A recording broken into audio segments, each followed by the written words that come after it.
എന്നുള്ള ചിന്തയോടുകൂടി ആ കൊട്ടാരത്തിൽ അങ്ങനെ കഴിയുകയാണ്. ഈ സമയത്താണ് ശന്തനുവിൻ്റെ മറ്റൊരു പുത്രനായിരിക്കുന്ന ഭീഷ്മർ ഹസ്തിനാപുരിയും തമ്മിൽ വളരെ ഒരു സ്പർദ്ധയിൽ നടക്കുന്ന സമയമാണ്. ഭീഷ്മരോടുള്ള എതിർപ്പാണ് കാശി രാജാവിന്.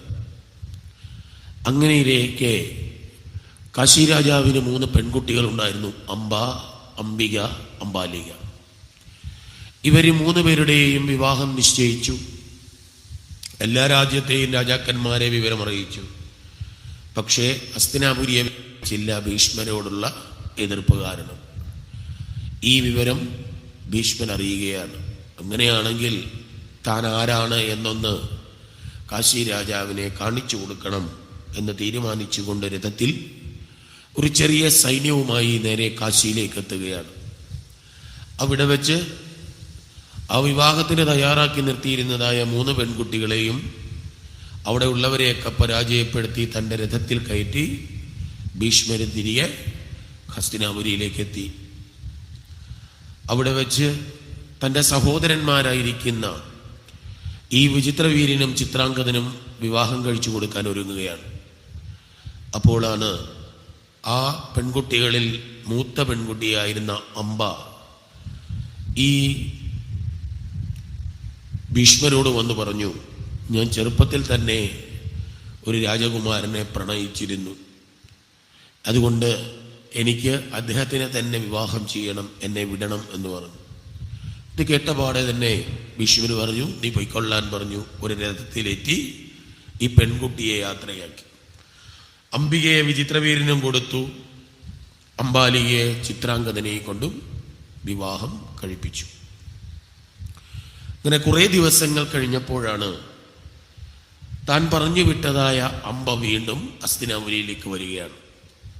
ചോദിച്ചു: എന്താ നീ മടങ്ങി വന്നത്? അവിടെ ചെന്നപ്പോൾ ആ രാജകുമാരൻ എന്നെ വിവാഹം കഴിക്കാൻ തയ്യാറായില്ല. അതെന്താ? നീ മറ്റൊരു പുരുഷനാൽ ബലാത്കാരനെ പിടിക്കപ്പെട്ടു പോയതാണ്. അതുകൊണ്ട് ഇനി എനിക്ക് നിന്നെ വേണ്ട, നീ പൊയ്ക്കൊള്ളാൻ പറഞ്ഞു. അങ്ങനെയാണെങ്കിൽ അങ്ങയുടെ സഹോദരന്മാരിൽ ആരെയെങ്കിലും ഒരാളെ കൊണ്ട് എന്നെ വീണ്ടും വിവാഹം കഴിക്കണമെന്ന് പറഞ്ഞു. അപ്പൊ ഭീഷ്മർ ആലോചിച്ചു: ഏച്ചു വെച്ചാൽ മുഴച്ചു നിൽക്കും. അതുകൊണ്ട് ഇനിയും ഇവരുടെ മനസ്സിൽ മറ്റൊരു പുരുഷനായിരുന്നു ഇത്രയും കാലം. ഇനിയും തൻ്റെ സഹോദരന്മാരെ കിട്ടിക്കഴിഞ്ഞാൽ അവളുടെ ആ ബന്ധം തുടരുമോ ഇല്ലയോ എന്ന് അറിയാൻ പറ്റും. അപ്പോൾ പറഞ്ഞു: അതിനി നടക്കില്ല. നീ മനസ്സിൽ ആഗ്രഹിച്ച ആളിനെ നീ പോയി വിവാഹം കഴിക്കാനായിട്ട് ഞാൻ യാത്രയാക്കി. അതുകൊണ്ട് അതിന് ശരിയാവില്ല എന്ന്.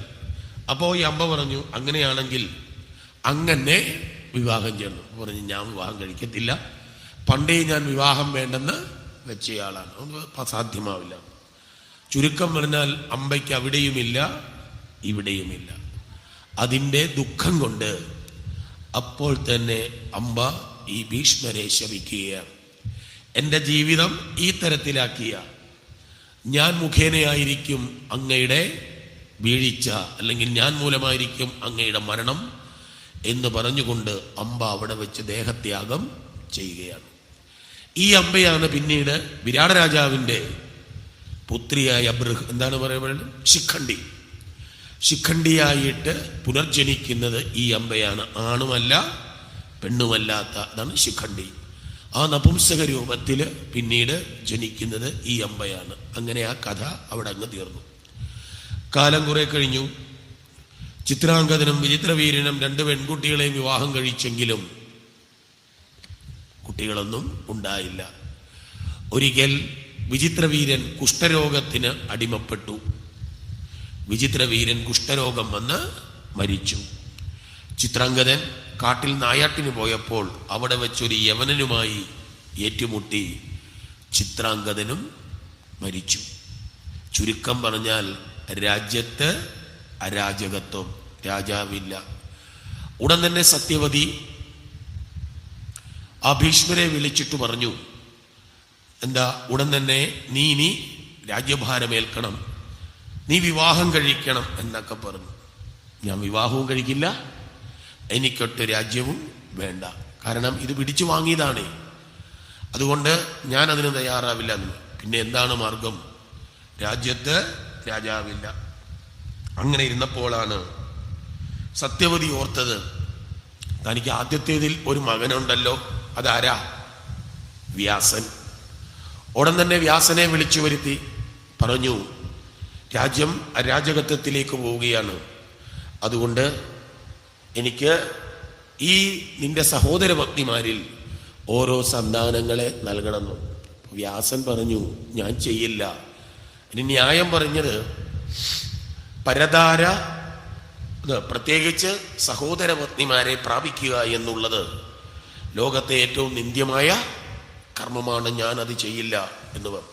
അപ്പോഴാണ് പറഞ്ഞത്, എന്ത് കർമ്മമാണെങ്കിലും, അമ്മ പറയുകയാണ്, മഹാഭാരതത്തിൽ പറയുന്നത്, എന്ത് കാര്യമാണെങ്കിലും അമ്മ പറഞ്ഞാൽ അത് ചെയ്യാമെന്ന്. അതാണ് അമ്മയ്ക്കുള്ള പ്രാധാന്യം. ഒരു കാര്യം തെറ്റാണ്, അധർമ്മമാണ്, അസത്യമാകുന്നതാണെങ്കിൽ പോലും അമ്മ പറയുകയാ നീ അത് ചെയ്തു എന്ന് പറഞ്ഞാൽ അതിന് ധർമ്മമുണ്ടെന്നാണ് വെപ്പ്. അതുകൊണ്ട് ഞാനിതാ പറയുന്നു, നീ എനിക്ക് ഇവരിൽ ഓരോ സന്താനങ്ങളെ നൽകിയേ പറ്റൂ. അതിന് ന്യായവും പറഞ്ഞു. ഉടൻ തന്നെ വ്യാസൻ ഒന്നും വയ്യാത്ത മട്ടായി, അടുത്ത ദിവസം എനിക്കിത് സാധിച്ചു തരണം എന്ന് പറഞ്ഞു. അങ്ങനെ വ്യാസനോട് പറഞ്ഞ ആ സത്യവതി അടുത്ത ദിവസം അംബികയോട് പറഞ്ഞു, ഇന്ന് നിന്റെ ഗൃഹത്തിൽ ആരെത്തും? വ്യാസനെത്തും.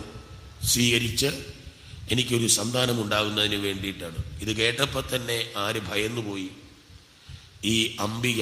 കാരണം ഇയാളെ എങ്ങനെയാണ് സഹിക്കാൻ പറ്റുക? കാരണം കുളിയില്ല, നനയില്ല, നാറിയിട്ടടുക്കാൻ വയ്യ. ആരുടെ അടുക്കെ? ഈ വ്യാസനെ. അങ്ങനെ അപ്രച്ഛനായി നടക്കുന്നവനാണ് വ്യാസൻ. ആ വ്യാസനെയാണ് ഇങ്ങോട്ട് വരാൻ പറഞ്ഞിരിക്കുന്നത്. പക്ഷേ രാജ്ഞിയുടെ കൽപ്പനയാണ്, ചെന്നേ പറ്റൂ. ഏതായാലും അന്നേ ദിവസം രാത്രിയിൽ ഈ ഗൃഹത്തിലേക്ക് ആരെത്തുകയാണ്? വ്യാസൻ. ഇയാളുടെ രൂപവും ഭാവവും കണ്ടപ്പോൾ തന്നെ ഈ രൂപം കാണാനുള്ള ശേഷിയില്ലാതെ അംബിക കണ്ണടച്ചു എന്നാണ്. ഏതായാലും ആ ദിവസം ആ വ്യാസൻ ആ ഗൃഹത്തിൽ കഴിഞ്ഞു പോന്നു. അടുത്ത 2 ദിവസം കഴിഞ്ഞപ്പോൾ വീണ്ടും രണ്ടാമത്തെ ആള് അംബാലികയുടെ ഗൃഹത്തിലേക്ക് ആരെ കയറ്റി വിട്ടു? വ്യാസനെ. ഈ രൂപം കണ്ടു കഴിഞ്ഞപ്പോൾ തന്നെ വിളറി വെളുത്തുപോയി എന്നാണ്. ആര്? കാരണം അത്ര വൃത്തികെട്ട രൂപത്തിലാണ് ആര് നടക്കുന്നത്? വ്യാസൻ. പക്ഷേ രാജ്ഞിയുടെ നിർബന്ധമാണ്, ചെയ്തേ പറ്റൂ. അവർക്ക് ശരീരചിന്തയില്ല. നമ്മളാണ് ഈ ശരീരത്തെ കൊണ്ട് നടക്കുന്നത്. ഈ പുറത്തുള്ള സൗന്ദര്യമേ ഉള്ളൂ. ഈ തൊലി പോയാലോ? ഈ തൊലി പോയാൽ ഇതിന്റെ അവസ്ഥ എന്താ? വേണ്ട, 2 ദിവസം നമ്മളൊന്ന് കുളിക്കാതിരുന്ന. അതുകൊണ്ട് ഇതിന് പറയും സ്വഭോജനം ആത്മതയോപലാളിതം. ഇതിന്റെ പേര് സ്വഭോജനം എന്നാണ്. ശ്വാവിനും മറ്റും കഴിക്കാനുള്ള ഭക്ഷണമായത് നമ്മൾ കൊടുക്കാത്തതാണ്. നേരെ മറിച്ച് പാഴ്സികൾ അങ്ങനല്ല. അവരെന്ത് ചെയ്യും? മരിച്ചു കഴിഞ്ഞാൽ മരത്തിന്റെ കൊമ്പിൽ കെട്ടിവെക്കത്തേയുള്ളൂ. കഴുകനും മറ്റും കൊത്തിപ്പറിച്ചുകൊണ്ട് പോവുക. ഇതിനൊരു പേര് ഭാഗവതത്തിൽ പറയും കുണപം. കുണപം എന്ന വാക്കിനർത്ഥം മറ്റു ജന്തുക്കൾക്ക് തിന്നാനുള്ള ഭക്ഷണമാണ്. മനസ്സിലായല്ലോ? ഇതിനപ്പം ഭാഗ്യമായിട്ടുള്ള ഈ ഒരു നമ്മൾ കൊടുക്കുന്ന ആർട്ടിഫിഷ്യൽ സൗന്ദര്യ, ഇത് അകത്തും മലിനവ, പുറത്തും മലിനവ. വ്യാസനെ പോലെയുള്ളവർ ഈ ശരീരത്തിന് വലിയ പ്രാധാന്യം കൊടുക്കുന്നില്ല. അതാണ് അവധൂതന്മാരെന്ന് കേട്ടിട്ടുണ്ട്. അടുത്ത കാലത്തുണ്ടായിരുന്ന ഒരാളാണ് പ്രഭാകര സിദ്ധയോഗി. കേട്ടിട്ടുണ്ടോ? ഓമല്ലൂര് അദ്ദേഹത്തിന്റെ ജന്മസ്ഥാനമൊക്കെ പത്തനംതിട്ട കാതോലിക്കേരി കോളേജിന്റെ മുകളിൽ നിന്ന് അവിടെ നിന്നാൽ കാണാം. ഓമല്ലൂര് അല്ലെങ്കിൽ ചിങ്കോലിയിൽ ഒരു ആശ്രമമുണ്ട്. പ്രഭാകര സിദ്ധയോഗി എന്ന് അദ്ദേഹത്തിന്റെ പേര്. വർഷങ്ങൾക്ക് മുമ്പ് കൊച്ചി കായലിൽ ഒരു മനുഷ്യൻ മുങ്ങിക്കിടക്കുന്നു. അദ്ദേഹത്തിനെ എല്ലാവരുടെ പൊക്കി വലിച്ച് കരയ്ക്ക് കയറ്റി. ഈ ശരീരത്തിലെല്ലാം ഞവണിക്ക എന്ന് പറയുന്നൊരു സാധനമുണ്ട്. നമ്മളെന്തായാലും വന്ന് ഈ കക്ക, ഈ സാധനം എല്ലാം ഒട്ടിപ്പിടിച്ച് കിടക്കുക. ജീവനുണ്ട്, അവിടെ പിടിച്ചിരുത്തി, ഒന്നും എണ്ണുന്നില്ല. ഒരു SI പറഞ്ഞു, ഇനിയും നിങ്ങൾ പോയാൽ ഞാൻ വീണ്ടും വെള്ളത്തിൽ ചാടുന്നു. എന്ത് ചെയ്യും? അവസാനം പോലീസ് SI എന്ത് ചെയ്തു? ഇദ്ദേഹത്തിനെ പൊക്കി എടുത്തുകൊണ്ട് പോയി. നടന്ന സംഭവമല്ലേ. കൊച്ചിയില് പോലീസ് സ്റ്റേഷനിലെ ലോക്കപ്പിലിട്ട് പൂട്ടി. ഇനി ഇയാൾ പുറത്ത് പോകുന്ന എനിക്കൊന്ന് കാണണം. ഓ ശരിയെന്ന് പറഞ്ഞു. ഡ്യൂട്ടി കഴിഞ്ഞിട്ട് SI വീട്ടിൽ ചെന്നപ്പോൾ തൻ്റെ സെറ്റിയായിരിപ്പുണ്ടാര്. അതാണ് പ്രഭാകര സിദ്ധയോഗി.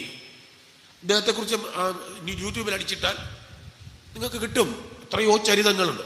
അപ്പൊ ഇവരൊക്കെ ആ ഹഠയോഗം അല്ലെങ്കിൽ ആ പറയുന്നതായ അവസ്ഥയിലേക്ക് എത്തിയവരാണ്. അതേപോലെയുള്ള ഒരാളാണ് വ്യാസൻ. വ്യാസൻ ഈ ശരീരത്തിനൊന്നും വലിയ ശ്രദ്ധ, നമ്മൾ അവരുടെ ശരീരം, അവര് ശരീരത്തിനെയല്ല അവര് നന്നാക്കാൻ ശ്രമിച്ചത്, അവർ ഇതിനെയാണ്.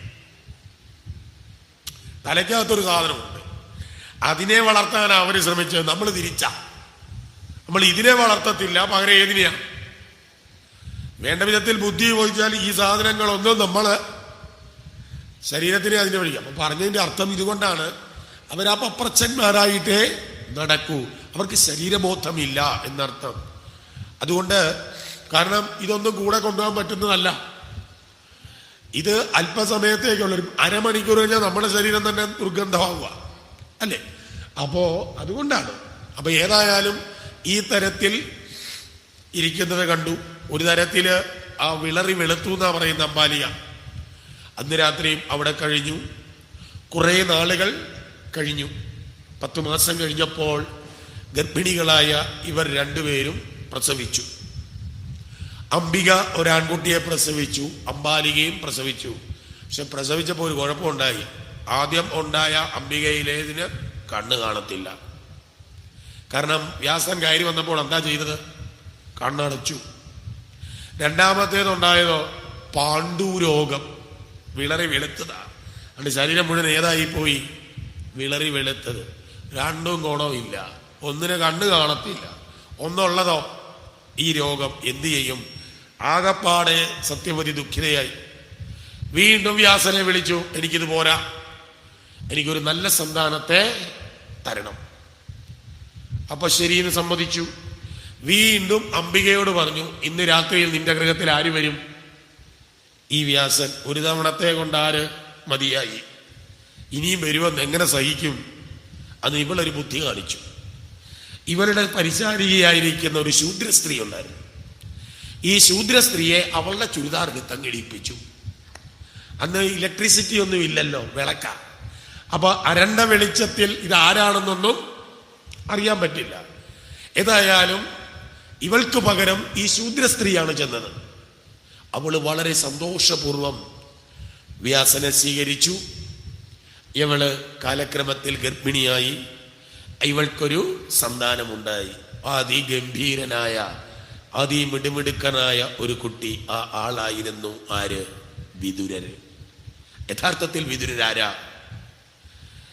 യമദേവന്റെ പുനർജന്മമാണ്. പണ്ട് യമദേവനെ ഒരു മഹർഷി ശപിച്ചു. ഈ പിള്ളേർ കേട്ടിരുന്നോണം. ശാണ്ഡില്യൻ എന്നു പേരുള്ള ഒരു മഹർഷിയാണ്. ഈ ശാണ്ഡില്യൻ കൊച്ചു കുട്ടിയായിരിക്കുമ്പോൾ ഈ ശാണ്ഡില്യൻ ഒരു സ്വഭാവം ഉണ്ടായിരുന്നു. കുഞ്ഞായിരുന്നപ്പോൾ നമ്മുടെ ഇപ്പോഴത്തെ പിള്ളേരൊക്കെ ചെയ്തു. ഇപ്പോഴത്തെ പിള്ളേർ പിന്നെ വെളിയിൽ ഇറങ്ങാത്തോണ്ട് ചെയ്യുമെന്ന് എനിക്ക് തോന്നുന്നില്ല. നമ്മുടെയൊക്കെ പ്രായത്തിലുള്ള ഞങ്ങളൊക്കെ ചെയ്യുമായിരുന്നു. അതായത് തുമ്പിയെ പിടിക്കും. തുമ്പിയെ പിടിച്ചിട്ട് നമ്മുടെ നാട്ടിൽ കൊന്തമ്പുല്ലെന്ന് പറഞ്ഞൊരു പുല്ലുണ്ട്, നീളമുള്ള. ഇതെന്ത് ചെയ്യും? ഈ തുമ്പിയുടെ വാലിനകത്തൂടെ കുത്തിക്കയറ്റും. എന്നിട്ട് ഈ തുമ്പിയെ പറപ്പിച്ചു വിടും. അപ്പൊ ഇതുമായിട്ട് പോകുന്നതാണ് നമുക്ക് നല്ല രസമാണ്. ഇതേ പരിപാടിയായിരുന്നു ആരും ചെയ്തുകൊണ്ടിരുന്നത്? ഈ ശാണ്ഡില്യൻ. അത് അദ്ദേഹം വലിയ മഹർഷിയൊക്കെയായി. കാലം കഴിഞ്ഞു. അദ്ദേഹം തന്റെ ശരീരം ഉപേക്ഷിച്ചു. ഏത് കർമ്മം ചെയ്താലും അതിന്റെ ഫലം അനുഭവിക്കണം. ഇപ്പൊ ഇങ്ങനൊരു കർമ്മം ചെയ്തതിന്റെ ഫലം അനുഭവിക്കണം. നേരെ യമലോകത്ത് ചെന്നപ്പോ ചിത്രഗുപ്തൻ ലിസ്റ്റ് നോക്കിയപ്പോ ശാണ്ഡില്യൻ ചെറുപ്പത്തിൽ എന്താ ചെയ്തത് മുഴുവൻ ഈ തുമ്പിയുടെ ഇതേ കിട്ടിയ. അപ്പൊ പറഞ്ഞു, ഇയാൾക്കും കൊടുത്തേക്കാൻ പറഞ്ഞ ആ ശിക്ഷ. അങ്ങനെ ശാണ്ഡില്യനെ എന്ത് ചെയ്തു? യമലോകത്ത് നരകത്തിൽ കൊണ്ട് ചെയ്തിട്ട് എങ്ങനെയാണോ തുമ്പിക്കിട്ട് ഈ കൊന്തപ്പുല്ല് കയറ്റത്, അതേപോലെ ശാണ്ഡില്യനെ ശൂലത്തെ കയറ്റിയിരുന്ന. അതുകൊണ്ട് ഓർത്തോണം, അവിടെ എവിടെയാണോ കയറ്റേണ്ടത് അവിടെ തന്നെ ശൂലത്തെ കയറ്റി ഇങ്ങനെ നിർത്തി. അപ്പുറത്തെ ഇപ്പുറത്തെ 2 കള്ളന്മാരെ നിർത്തിയെന്ന. അങ്ങനെ ഇരുന്നപ്പോ ഈ യമദേവൻ അവിടെ വന്നപ്പോ ചോദിച്ചു, എന്തിനാ എന്നെ ശിക്ഷിച്ചത്? ഞാൻ കുട്ടിക്കാലത്ത് എനിക്ക് വിവരമില്ലാത്തപ്പോ ചെയ്തതിനല്ലേ.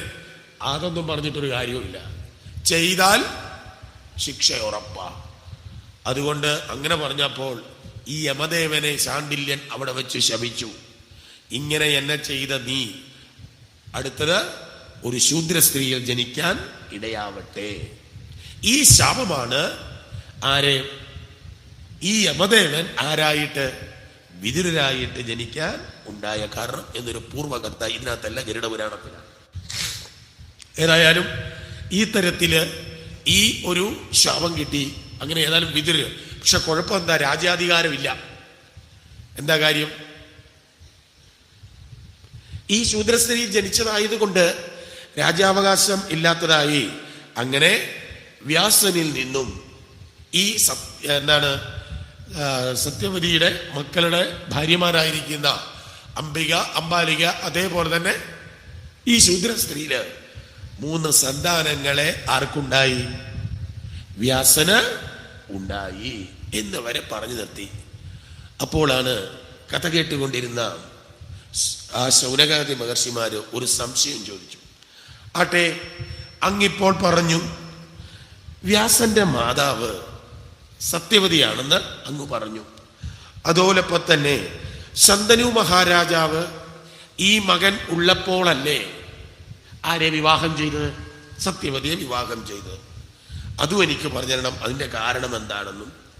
അതേപോലെ തന്നെ ഈ സത്യവതിക്ക് വ്യാസൻ എങ്ങനെയാണ് ഉണ്ടായത് എന്നുള്ള കഥയും കൂടി പറഞ്ഞു തരണം എന്ന് പറഞ്ഞപ്പോൾ സത്യവതിയുടെയും മറ്റും പൂർവകഥ പറയുകയാണ്.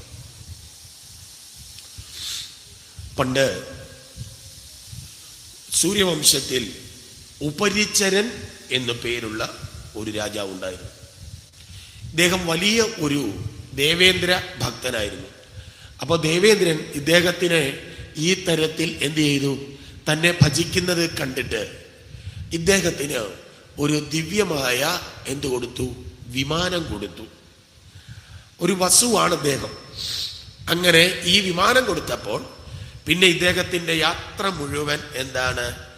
ഈ തരത്തിൽ മുകളിലൂടെ സഞ്ചരിക്കുന്നത് കൊണ്ട് ഇദ്ദേഹത്തിന് ഒരു പേര് വീണു, ഉപരിചര വസു. ഉപരിന മുകൾ, ചരതി യാത്രയാകുന്നു, യാത്ര പോകുന്നു. അപ്പോ അന്നേ വിമാനം ഉണ്ട് ഇവിടെ. വിമാനത്തിലാണ് ആര് പോകുന്നത്? ഈ ഉപരിചരൻ അങ്ങനെ പോയിക്കൊണ്ടിരിക്കുകയാണ്.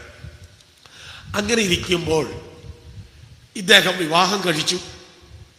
ഇദ്ദേഹത്തിന്റെ പത്നിയുടെ പേര് ഗരിക എന്നായിരുന്നു. ആ ഉപരിചരന് ഗരികയുമായി അങ്ങനെ കഴിയുമ്പോൾ അതിൽ 5 ആൺമക്കൾ ഉണ്ടായി. ഈ 5 ആൺമക്കൾക്കും ഓരോ ഭാഗങ്ങളായിട്ട് രാജ്യമെല്ലാം വീതിച്ചു കൊടുത്ത് സന്തോഷപൂർവ്വം കൊട്ടാരത്തിൽ കഴിയുകയാണ്. അങ്ങനെ ഇരിക്കുമ്പോഴാണ് ഒരു ദിവസം തൻ്റെ പത്നിയായ ഗരിക ഋതുകാലം കഴിഞ്ഞിട്ട് കുളിയെല്ലാം കഴിഞ്ഞ് ഇങ്ങോട്ട് കയറി വരികയാണ്. അപ്പൊ അന്തഃപുരത്തിൽ ഇരിക്കുന്ന ഈ ഉപരിചരന് പെട്ടെന്ന് തൻ്റെ പത്നിയെ കണ്ടു കഴിഞ്ഞപ്പോൾ ഒരു കാമാസക്തി മനസ്സിൽ ഉണ്ടായി. തൻ്റെ പത്നിയെ അങ്ങോട്ട് കടന്ന് പിടിക്കുമ്പോൾ പെട്ടെന്ന് കോളിംഗ് ബെൽ അടിക്കുന്നു. ഒരു ഭടൻ വന്നിരിക്കുക. അപ്പൊ ചോദിച്ചു, എന്താണ്? രാജാവ് പറഞ്ഞിരിക്കുന്നു അത്യാവശ്യമായിട്ട് അങ്ങോട്ടൊന്ന് ചെല്ലാൻ. ഉടൻ തന്നെ ഗരികയെ വിട്ടിട്ട് നേരെ അച്ഛൻ പറഞ്ഞിടത്തേക്ക് ചെന്നു. ഇപ്പൊ എന്തിനാ വിളിച്ചത്? ഇവരുടെ തന്നെ രാജ്യത്തിന്റെ അതിർത്തി ഒരു വനപ്രദേശമാണ്. ഈ വനപ്രദേശത്തിലുള്ള കുറെ കൃഷിക്കാർ ഓടി വന്നതാ. എന്താ? കാട്ടിൽ നിന്ന് പന്നി എങ്ങനെയൊക്കെയുള്ള മൃഗങ്ങൾ ഇവരുടെ കൃഷിയിടങ്ങൾ മുഴുവൻ നശിപ്പിക്കുന്നു. അതുകൊണ്ട് എത്രയും വേഗം ഈ ക്രൂരമൃഗങ്ങളെയൊക്കെ നശിപ്പിച്ചിട്ട് അവരുടെ കൃഷി സംരക്ഷിക്കണം. അന്നത്തെ രാജാവാ പറഞ്ഞു, ഉടൻ തന്നെ നീ ഇവരുടെ കൂടെ അവിടെ പോകണം. എന്നിട്ട് എന്ത് ചെയ്യണം? ഈ മൃഗങ്ങളെയൊക്കെ നായാടി ഇല്ലാതാക്കി അവർക്ക് കൃഷി ചെയ്യാൻ സൗകര്യം ഒരുക്കി കൊടുക്കണം. മനസ്സില്ല മനസ്സോടെ ഈ ഉപരിചരൻ എന്ത് ചെയ്തു? നേരെ രഥത്തിലേറി സൈന്യങ്ങളുമായിട്ട് നേരെ കാട്ടിൽ വന്നു. കുറേ 2-3 ദിവസങ്ങളോളം ഇങ്ങനെ കാട്ടിലൂടെ നായാട്ട് നടത്തി സകല മൃഗങ്ങളെയും ശരിയാക്കി.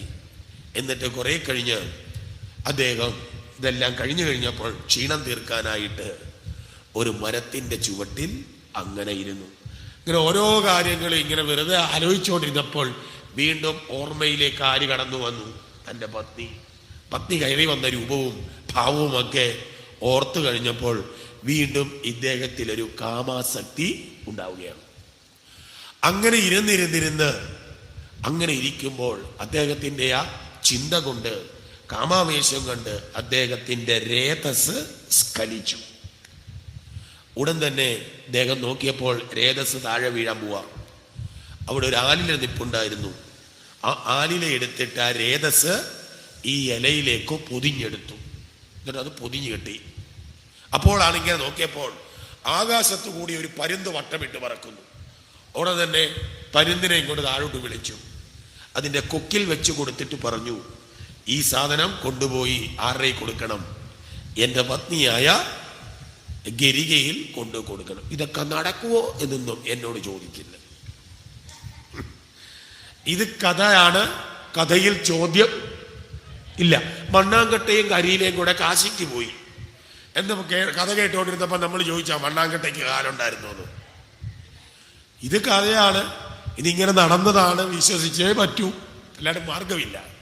ഏതായാലും ഈ പൊതിയും എടുത്തുകൊണ്ട് ഈ പരുന്ത് പറന്നു പോവുക. ഇവൻ ഇങ്ങനെ പറന്നു പോകുമ്പോഴാണ് മറ്റു പരുന്തുകൾ ഇത് കണ്ടു.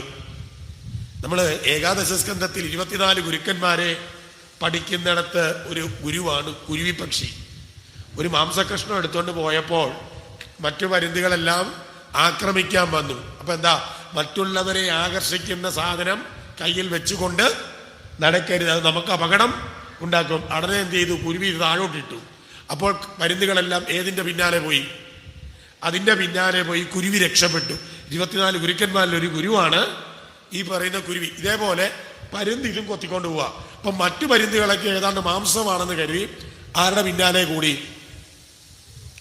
ഇതിന്റെ പിന്നാലെ കൂടി. ഇവനിങ്ങനെ പറക്കുക. ഇവരൊക്കെ ആക്രമിക്കുമ്പോൾ ഇവനും അവരെ തിരിച്ചാക്രമിക്കുന്നുണ്ട്. ഇങ്ങനെ ആക്രമണം നടന്ന് ഇങ്ങനെ ഒരു തരത്തിൽ പറന്നു വരുമ്പോൾ കാളിന്തി നദി അഥവാ യമുന നദിയുടെ മേളിൽ കൂടെ ക്രോസ് ചെയ്യുകയാണ്. ആര്? ഈ പരുന്ത്. അത് ക്രോസ് ചെയ്ത് വേണം ആ രാജ്യത്തോട്ട് എത്താൻ. അങ്ങനെ ക്രോസ് ചെയ്യുന്നതിന്റെ കൂട്ടത്തിൽ ഈ പരുന്തുകളെല്ലാം ആക്രമിച്ച കൂട്ടത്തിൽ കൊക്കിലിരുന്ന ഈ പൊതി നേരെ താഴോട്ട് പോയി. ഇത് ചെന്നു വീണത് യമുന നദിയിലാണ്. ഈ സമയത്ത് അവിടെ ഒരു മത്സ്യം കിടപ്പുണ്ടായിരുന്നു. ഈ മത്സ്യം എന്ത് ചെയ്തു? ഇതങ്ങ് വെട്ടി വിഴുങ്ങി. ഇനി ഈ മത്സ്യം ആരാന്ന് പറയുന്നുണ്ട്. ഒരിക്കൽ ഒരു ബ്രാഹ്മണൻ ഈ യമുന നദിയിൽ സ്നാനത്തിനായിട്ട് വന്നു. അതേ സമയത്ത് തന്നെ അദ്രിക എന്നു പേരുള്ള ഒരു അപ്സരസ്, അവളും സ്നാനത്തിന് വന്നു. അവള് ഇക്കടവിൽ നിന്നിങ്ങനെ സ്നാനം ചെയ്യുമ്പോഴാണ് അപ്പുറത്തെ കടവിൽ തിരുമേനി നിന്ന് കുളിക്കുന്നത്. തിരുമേനി കുളിയെല്ലാം കഴിഞ്ഞിട്ട് തർപ്പണം ചെയ്യാനായിട്ട് വെള്ളമൊക്കെ ഇങ്ങനെ കയ്യിലെടുത്ത് ഗംഗേത് യമുനെ ദൈവയൊക്കെ ഇങ്ങനെ ചോദിച്ചുകൊണ്ടിരുന്നപ്പം അദ്രിയയ്ക്ക് ഒരു രസം തോന്നി. അവള് മുങ്ങാങ്കുഴി ഇട്ട് വന്നിട്ട് തിരുമേനിയുടെ കാലിനെ രണ്ടിലും പിടിച്ചോണ്ട് ഒറ്റ വലി നേരെ വെള്ളത്തിൽ കൂടെ വലിച്ചുകൊണ്ട് പോയി. കുറെ ദൂരം കഴിഞ്ഞപ്പം തിരുമേനിയെ പിടിച്ചു പൊക്കി. വീണ്ടും എന്ത് ചെയ്തു? ഇങ്ങനെ പലതവണ ആയപ്പോൾ ഈ ബ്രാഹ്മണൻ കണ്ടു ഇതൊരു അപ്സരസനാണ്. ഉടൻ ശപിച്ചു, എന്നെ ഇങ്ങനെ വെള്ളത്തിലൂടെ ഊളിയിട്ട് വന്ന് പിടിച്ചതുകൊണ്ട് നീ ഒരു മീനായി പോട്ടടി. അങ്ങനെ ശാപം കിട്ടിയ അദ്രിക ആരായി കിടക്കുക? മീൻ. അപ്പൊ അദ്രിക കാലേ വീണു. അയ്യോ എന്താ? അപ്പൊ പറഞ്ഞു, ഒരു സമയത്ത് നീ 2 മനുഷ്യക്കുഞ്ഞുങ്ങളെ പ്രസവിക്കും, അന്ന് നിനക്ക് ശാപമോചനം കിട്ടും. ഈ അദ്രിക മത്സ്യമായി കിടന്ന അദ്രികയാണ് ഇത് വിഴുങ്ങിയത്. കാലം കുറെ കഴിഞ്ഞു, 10 മാസം കഴിഞ്ഞു. ഒരു മുക്കുവൻ ഇവളെ വലയിട്ട് പിടിച്ചു. നേരെ വീട്ടിൽ കൊണ്ടുപോയി കറി വെക്കാനായിട്ട് ഈ മത്സ്യത്തെ കീറിക്കഴിഞ്ഞപ്പോൾ അതിൽ 2 മനുഷ്യ ശിശുക്കൾ ഇരിക്കുന്നു. ഒന്നൊരു ആൺകുട്ടിയും ഒന്നൊരു പെൺകുട്ടിയും. നിധിയ. അന്നത്തെ കാലത്തും ഇന്നത്തെ കാലത്തും ഒരു നിധി കിട്ടിയാൽ ആർക്കാ കൊടുക്കേണ്ടത്? നമുക്ക് നിധി കിട്ടിയ നമുക്കല്ല, ഗവൺമെന്റിന് കൊടുക്കണം. അന്നും ഇതുപോലെയാ. നിധി കിട്ടിയാൽ ആർക്ക് കൊടുക്കണം? രാജാവിന് കൊടുക്കണം. ഉടൻ തന്നെ ഈ 2 കുട്ടികളെയും എടുത്തുകൊണ്ട് ഈ ധീവരൻ അല്ലെങ്കിൽ ആ ദാസൻ നേരെ ചെന്നു പറഞ്ഞു, എനിക്ക് ഇങ്ങനെ കിട്ടിയതാണ്. ഉടൻ തന്നെ രാജാവിനാണെങ്കിലും മക്കളൊന്നും ഇല്ലാതിരിക്കുകയാണ്, സന്താനങ്ങൾ, മത്സ്യരാജാവ്. അപ്പൊ അദ്ദേഹം പറഞ്ഞൊരു കാര്യം ചെയ്യും, ഇങ്ങനെ ഓർത്തു, ഏതായാലും ആൺകുട്ടി മതി, പെൺകുട്ടിയായ പിന്നെ ഇതിനെ കെട്ടിച്ച് വിടുന്ന ചിലവൊക്കെ വരും, അതുകൊണ്ട് ആൺകുട്ടി എനിക്ക് ഇങ്ങനെ തേക്കാമെന്ന്. പെണ്ണിനെ നീ എടുത്തോളാനും പറഞ്ഞു. അങ്ങനെ ആൺകുട്ടിയെ മത്സ്യരാജാവ് എടുത്തു, പെൺകുട്ടിയെ ഈ ദാസനും കൊടുത്തു. അങ്ങനെ ഈ ദാസന്റെ ഗൃഹത്തിൽ ഈ പെൺകുട്ടി വളരുകയാണ്. അങ്ങനെ മത്സ്യത്തിന്റെ ഉദരത്തിൽ നിന്ന് കിട്ടിയത് കൊണ്ട് ഇവൾക്ക് മത്സ്യോദരി എന്ന പേര് കൊടുത്തു. അതേപോലെ തന്നെ മത്സ്യത്തിന്റെ ഗന്ധം ശരീരത്തിലുള്ളത് കൊണ്ട് മറ്റൊരു പേരുമുണ്ട്, മത്സ്യഗന്ധി. സത്യം മാത്രമേ ആര് ചോദിച്ചാലും പറയൂ. അതുകൊണ്ട് വേറൊരു പേരും വന്നു, സത്യവതി. ഈ സത്യവതിയാണ് പിന്നീട് ഈ ഗംഗാനദി ചേരുന്നിടത്ത് എന്ത് ചെയ്തുകൊണ്ടിരുന്നത്? കടത്ത് നടത്തിക്കൊണ്ടിരിക്കുന്ന പരിപാടി ഏറ്റെടുത്തു. ഈ പരിപാടി ഇങ്ങനെ ചെയ്തുകൊണ്ടിരിക്കുമ്പോഴാണ് ആരെത്തിയത്? സാക്ഷാൽ പരാശര മഹർഷി അവിടെ കണ്ടു.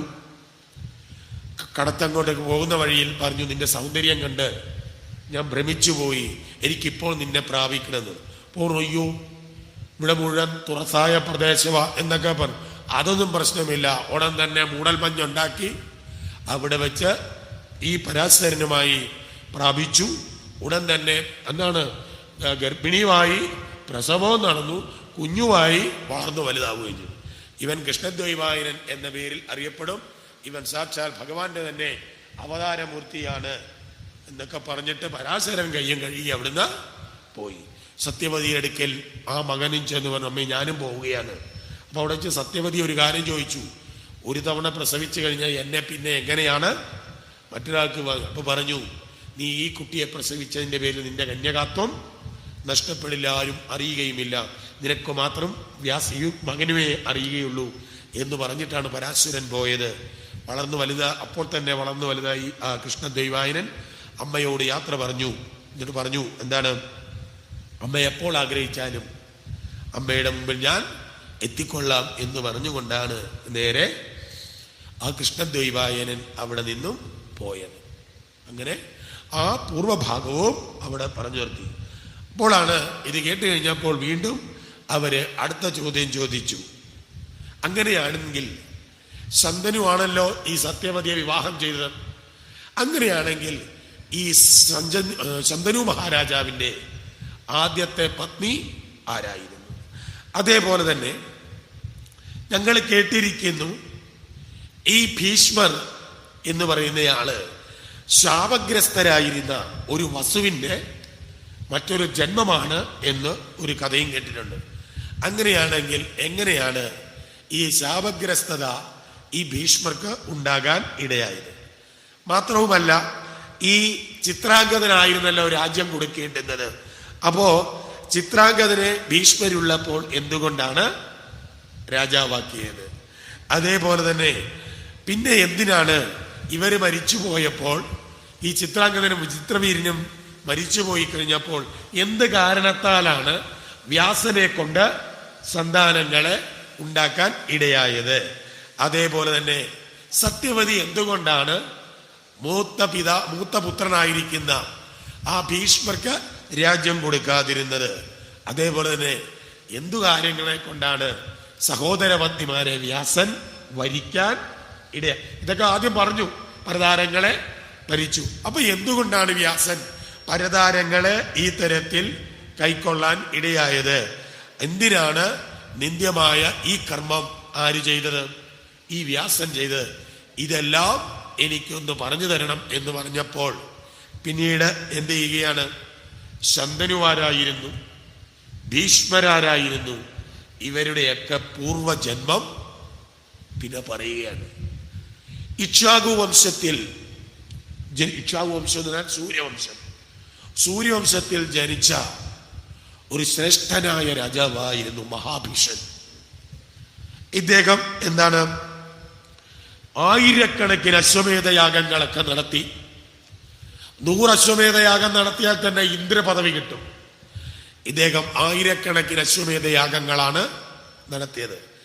അതുകൊണ്ട് ഇദ്ദേഹം ശരീരം ഉപേക്ഷിച്ചു കഴിഞ്ഞപ്പോൾ ഇദ്ദേഹത്തിന് ബ്രഹ്മലോകത്ത് എത്തുന്ന ഉചിതമായ സ്വർഗത്തിന് മുകളിലുള്ള ആ ലോകത്തായിരുന്നു ആരുടെ സ്ഥാനം? മഹാഭീഷൻ എന്ന് പറയുന്ന അദ്ദേഹത്തിന്റെ സ്ഥാനം. ഇപ്പൊ ബ്രഹ്മലോകത്ത് ഇങ്ങനെ എപ്പോഴും വരികയും പോകുകയൊക്കെ ചെയ്യാം. ആകാശമാർഗത്തിലൂടെയാണ് അദ്ദേഹം സഞ്ചരിക്കുന്നത്. അങ്ങനെയൊക്കെ ചെയ്തുകൊണ്ട് ഈ മഹാഭീഷൻ അവിടെ അങ്ങനെ കഴിയുകയാണ്. അങ്ങനെ ഇരിക്കെയാണ് ഒരു ദിവസം ഈ ബ്രഹ്മലോകത്ത് ഒരു വലിയ ദേവസദസ് നടക്കുകയാണ്. പല ദേവന്മാരുണ്ട്, ഋഷിമാരുണ്ട്, ഇങ്ങനെയുള്ള സകല ആളുകളും ആ ബ്രഹ്മലോകത്ത് കൂടിയിട്ടുണ്ട്. അവരങ്ങനെ കൂടിയിരിക്കുമ്പോൾ ബ്രഹ്മദേവന്റെ സമീപത്ത് സാക്ഷാൽ ഗംഗാദേവി എന്നിപ്പുണ്ട്. ഗംഗ എന്ത് ചെയ്യുകയാണ്? തൻ്റെ കയ്യിലിരിക്കുന്ന വെഞ്ചാമരം കൊണ്ട് ആരെ? ബ്രഹ്മദേവനെ ഇങ്ങനെ വീശിക്കൊണ്ടിരിക്കുക, സദസ്സും നടക്കുക. ഈ സമയത്താണ് ഈ മഹാഭിഷൻ എങ്ങോട്ടേക്ക് കയറി വരുന്നത്? ബ്രഹ്മലോകത്തിലേക്ക് കയറി വരുന്നത്. ഈ കയറി വരുമ്പോൾ കാണുന്നത് അതിസുന്ദരിയായി നിൽക്കുന്ന ഗംഗ. ആ ഗംഗയെ ആരെ വീശിക്കൊണ്ടിരിക്കുക? ബ്രഹ്മദേവനെ. കണ്ടപാടെ തന്നെ മഹാഭിഷൻ ആരെ തന്നെ നോക്കിക്കൊണ്ടിരുന്നു? ഈ ഗംഗയെ. ഗംഗയും കണ്ടു അതിസുന്ദരനായ ആരെ? മഹാഭിഷനെ. പരസ്പരം രണ്ടുപേരും അങ്ങോട്ട് നോക്കിയ. ഇത് ഒളി കണ്ടിട്ട് ആര് കണ്ടു? ബ്രഹ്മദേവൻ ഈ കാഴ്ചയും കാണുന്നുണ്ട്. അങ്ങനെ ഇരിക്കുമ്പോഴാണ് ചെറിയ ഒരു കാറ്റടിച്ചു. ഈ കാറ്റടിച്ചപ്പോൾ ഈ ഗംഗ തൻ്റെ തോളിലിട്ടിരുന്ന ഷാള് എന്ത് ചെയ്തു? കാറ്റടിച്ചപ്പോൾ പറന്ന് താഴോട്ട് പോയി. അവളുടെ ആ നഗ്നത കണ്ടപ്പോൾ അവിടെ ഉണ്ടായിരുന്ന സകല ആളുകൾ എന്ത് ചെയ്തു? തലകുനിച്ചങ്ങനെ ഇരുന്നു. പക്ഷെ ആര് മാത്രം അതേ അങ്ങനെ നോക്കിക്കൊണ്ടിരുന്നു? ഈ മഹാഭിഷൻ മാത്രം ഇങ്ങനെ നോക്കിക്കൊണ്ടേയിരുന്നു. ഇതാര് കണ്ടുപിടിച്ചു? പറഞ്ഞു, നിങ്ങൾ രണ്ടുപേരും ഇവിടെ നിൽക്കാൻ യോഗ്യന്മാരല്ല എന്ന് വെച്ച് പറഞ്ഞുകൊണ്ട് ഈ മഹാഭിഷനെ ആദ്യം ബ്രഹ്മദേവൻ ശപിച്ചു. എന്താ ശാപം കൊടുത്തത്? നീ താഴെ ഭൂമിയിൽ പോയി വീണ്ടും പിറക്കാൻ ഇടയാവട്ടെ. അതായത് പ്രദീപൻ എന്നു പേരുള്ള ചന്ദ്രവംശത്തിലെ രാജാവായിരിക്കുന്ന പ്രദീപൻ എന്ന രാജാവിൻ്റെ പുത്രനായിട്ട് വീണ്ടും മനുഷ്യനായിട്ട് പിറക്കാൻ ഇടയാവട്ടെ എന്നൊരു ശാപം ആർക്ക് കൊടുത്തു? ഈ മഹാഭിഷന് കൊടുത്തു. ആ ശാപഗ്രസ്തനായ ആ മഹാഭിഷനാണ് പിന്നീട് പ്രദീപന്റെ പുത്രനായിട്ട് ശന്തനുവായി ഈ മഹാഭിഷനാണ് പിറന്നത്. ശാപഗ്രസ്തയായ ഈ ഗംഗയ്ക്കും കൊടുത്തു, നീ ഭൂമിയിൽ പോയി എന്താണ് പിറക്കട്ടെ. അതേപോലെ തന്നെ നിന്റെ ശരീരം ഒരു നദിയായി തീരട്ടെ. ആ നദിയായി ആയിരക്കണക്കിന് വർഷം നീ ഭൂമിയിലൂടെ ഒഴുകിയിട്ട് ആ ഭൂമിയിലുള്ള സകല ആളുകളുടെയും പാപങ്ങൾ ഏറ്റുവാങ്ങാനുള്ള ഒരു നദിയായും തീരട്ടെ എന്നാരെയും ശപിച്ചു? ഈ ഗംഗയെയും ശപിച്ചു. അങ്ങനെ ഒരു സംഭവം അവിടെ. അപ്പൊ ഗംഗയ്ക്കും അടുത്ത ഒരു ജന്മം മനുഷ്യയോനിയിൽ പിറക്കാൻ, ശരീരം കൊണ്ട് നദിയായി തീരാതെ ശാപം കൊടുത്തു. അങ്ങനെ ഇരിക്കുമ്പോഴാണ് ഇതേ സമയത്ത് മറ്റൊരു കാര്യം നടക്കുകയാണ്. അത് മറ്റൊന്നല്ല, അഷ്ടവസുക്കൾ എന്നു പേരുള്ള 8 പേര്. ഇവര് തങ്ങളുടെ ഭാര്യമാരുമായിട്ട് ഇങ്ങനെ യാത്ര പോവുകയാണ്. അങ്ങനെ അവര് പോയിക്കൊണ്ടിരിക്കുമ്പോഴാണ് വസിഷ്ഠന്റെ ആശ്രമത്തിൽ ഇവരെത്തി. ഈ അഷ്ടവസുക്കൾ അവരെ സന്തോഷപൂർവ്വം വസിഷ്ഠൻ സ്വീകരിച്ചിരുത്തി. അവർക്ക് വേണ്ടുന്നതായ ഭക്ഷണവുമെല്ലാം കൊടുത്തു. അപ്പോ ഭക്ഷണമെല്ലാം കഴിഞ്ഞ് ഇതുപോലെ വിശ്രമിക്കുകയാണ്. ഈ സമയത്താണ് ഈ വസുക്കളുടെ ഭാര്യമാര് ചോദിച്ചു, ഞങ്ങൾ 12:30 ആയപ്പോഴാണ് ഇങ്ങോട്ട് വന്നത്, പക്ഷെ ഞങ്ങൾക്ക് എല്ലാവർക്കും മിഷ്ടാന്ന ഭോജനമാണ് തന്നത്. ഇതെങ്ങനെയാ പെട്ടെന്ന് ഇത്രയും പേർക്ക്? അന്ന് ഏതായാലും കേറ്ററിംഗ് സർവീസ് ഒന്നുമില്ല, വിളിച്ചു പറഞ്ഞാൽ സൊമാറ്റോയൊന്നുമില്ല, പിന്നെ ഇതെങ്ങനെ നടന്നു എന്നാണ് ചോദ്യം. അപ്പോഴാണ് പറഞ്ഞത്, അതിൻ്റെ കാര്യമുണ്ട്. ദാ നിൽക്കുന്നവളെ കണ്ടോ? അതാരാണ്? കാമധേനു. അവളുടെ അടുക്കലോട്ട് ഞങ്ങൾ അങ്ങോട്ട് ഓർഡർ കൊടുത്താൽ മതി, സാധനം മുഴുവൻ ഇവിടെ കിട്ടും. അവൾ ഉള്ളിടത്തോളം കാലം ഞങ്ങൾ എത്ര പേര് വന്നാലും ഒരു വിഷയമില്ല. അതുമാത്രമല്ല, ഈ കാമധേനുവിന് ഒരു പ്രത്യേകതയുണ്ട്. ഈ കാമധേനുവിൻ്റെ പാൽ ആരാണോ കുടിക്കുന്നത് അവര് 10,000-ഓളം വർഷം നിത്യ യൗവനയുക്തകളായിട്ട് ഇരിക്കും. ഇതും കൂടെ പറഞ്ഞു. ഇത് കേട്ട് കഴിഞ്ഞപ്പോൾ ഈ വസുക്കളിൽ 8ാമത്തെ ഒരു വസു ഉണ്ടായിരുന്നു. അവന്റെ പേരായിരുന്നു ദ്യൗ എന്നാണ്. ഈ ദ്യൗ എന്ന് പറയുന്ന വസുവിന്റെ ഭാര്യയ്ക്ക് ഒരാഗ്രഹം, ഈ കാമധേനുവിനെ വീട്ടിലേക്ക് അങ്ങ് കൊണ്ടുപോകണം. എന്താ കാര്യം? അവൾക്ക് വേണ്ടിയിട്ടല്ല, ഭൂമിയിൽ അവൾക്കൊരു പ്രിയപ്പെട്ട രാജകുമാരി കൂട്ടുകാരിയായിട്ടുണ്ട്. അവൾക്ക് എന്ത് കൊടുക്കണം? ഇതിന്റെ പാല് കൊടുത്താൽ അവളും നീണ്ട കാലം ആരാവും?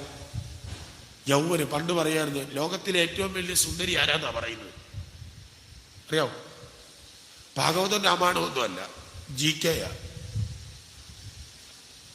ലോകത്തിലെ ഏറ്റവും വലിയ സുന്ദരി ക്ലിയോപാട്രയെന്ന് കേട്ടിട്ടുണ്ടോ? നമ്മൾ പറയുമല്ലോ, അവിടെ നടപ്പ് കണ്ട വലിയ ക്ലിയോപാട്രയാണ് അല്ലേ? ലോകത്തിലെ ഏറ്റവും വലിയ സുന്ദരിയായി സാഹിത്യം പറയുന്നത് ക്ലിയോപാട്ര. ഈ ക്ലിയോപാട്ര തന്റെ സൗന്ദര്യം നിലനിർത്തിയതിന് ഒരു കാരണം പറയുന്നുണ്ട്. വേണം നിങ്ങൾക്കും പരിശോധിക്കാം, ഒന്ന് ട്രൈ ചെയ്യാം. ഈ ക്ലിയോപാട്ര എന്നും കുളിക്കുന്നത് കഴുതപ്പാലിനകത്തായിരുന്നെന്നാണ്. ഈ കഴുതപ്പാലിൽ കുളിച്ചാൽ സൗന്ദര്യം അത് വേണ്ട 10 കഴുതിയൊക്കെ ഒന്ന് മേടിച്ച് നിർത്തി നോക്കുക. ഏതായാലും ഇതേപോലെയാണ് ഈ പാല് കുടിച്ചാൽ എന്താ, അപ്പൊ ഈ കൂട്ടുകാരിക്ക് കൊടുക്കണം. അതിനു വേണ്ടിയിട്ട് ഇവൾ എന്ത് ചെയ്യുകയാണ്? തന്റെ ഭർത്താവിനോട് പറഞ്ഞു, ഏത് വിധേനയും നമുക്ക് ഈ പശുവിനെ കൊണ്ടുപോകണം. ഞാൻ ചോദിക്കാന്ന് പറഞ്ഞു. നേരെ വസിഷ്ഠന്റെ അടുക്കൽ ചെന്നിട്ട് ദ്യൗ പറഞ്ഞു, ഈ പശുവിനെ എനിക്ക് തന്നു വിടണം. ഇനിയോ? അപ്പൊ പറഞ്ഞു വ്യാസം, അയ്യോ തരാൻ പറ്റില്ല. കാരണം ഇവളാണ് ഞങ്ങൾക്ക് ദിവസവും യാഗം നടത്താനുള്ള യാഗാംശം അല്ലെങ്കിൽ ഹവിസുകളെയൊക്കെ വിട്ടുതരുന്ന ആരാ? ഇന്ന ഹോമം ഉണ്ടെന്ന് പറഞ്ഞാൽ അത് പറഞ്ഞാൽ മതി, സാധനം മുഴുവൻ പാഴ്സലായിട്ട് ഇങ്ങനെ എത്തിച്ചിരുന്ന. അതുകൊണ്ട് ഇവളെ തരാൻ പറ്റത്തില്ല. അങ്ങനെയൊക്കെ പറഞ്ഞിട്ട് അപ്പൊ ഭാര്യയോട് തോന്നും, വസിഷ്ഠൻ തരത്തില്ല എന്ന് പറഞ്ഞു. അപ്പൊ ദ്യൗവിനെ, അതല്ല, നിങ്ങൾ ഏതേലും വിധേന അതിനെ അടിച്ചോണ്ട് പോരണം എന്ന്. ഏതായാലും ദ്യൗ എന്ത് ചെയ്തു? വസിഷ്ഠൻ കാണാതെ, അരുന്ധതിയും കാണാതെ എന്ത് ചെയ്തു? നേരെ ഈ പശുവിനെ മോഷ്ടിച്ചുകൊണ്ട്, കാമധേനുവിനെയും മോഷ്ടിച്ചുകൊണ്ട് ഇങ്ങ് പോന്നു. കുറെ സമയം കഴിഞ്ഞപ്പോഴാണ് വസിഷ്ഠൻ മനസ്സിലാക്കിയത് തന്റെ കാമധേനുവിനെ കടത്തിക്കൊണ്ട് പോയി. അപ്പോൾ തന്നെ മനസ്സിലായി ഇതാരാ? അഷ്ടവസുക്കള. ഉടൻ തന്നെ 8 പേർക്കും ഒരു ശാപം കൊടുത്തു. നിങ്ങൾ 8 പേരും ഭൂമിയിൽ പോയി പിറക്കാൻ ഇടയാവട്ടെ, മനുഷ്യയോനി. അപ്പോഴത്തേക്ക് ഈ 8 പേരും കൂടെ ഓടിച്ചെന്ന് ആരുടെ കാലേ വീണു? വസിഷ്ഠന്റെ. അപ്പം ബാക്കിയുള്ള 7 പേരും പറഞ്ഞു, ഞങ്ങളല്ലോ മുറ്റ്, ഞങ്ങൾ ഈ വിവരം അറിഞ്ഞതുപോലുമില്ല, പിന്നെ ഞങ്ങളെ ശപിച്ചത്. അപ്പൊ വസിഷ്ഠൻ പറഞ്ഞു, ഏതായാലും ശപിച്ചു, ഇനി അത് കിടക്കും. ഒരു കാര്യം ചെയ്യാം, നിങ്ങൾക്കൊരു ശാപമോക്ഷം തരാം. നിങ്ങളിൽ 7 പേരും ഈ ശാപഗ്രസ്തരായിട്ട് മനുഷ്യയോനിയിൽ പിറന്നാലും ജനിച്ച ഉടനെ തന്നെ ആ ശരീരം ഉപേക്ഷിച്ചിട്ട് ആരായി മാറും? പശുക്കളായി മാറും. പക്ഷെ യവനുണ്ടല്ലോ, ആര്? ഈ ദ്യൗ.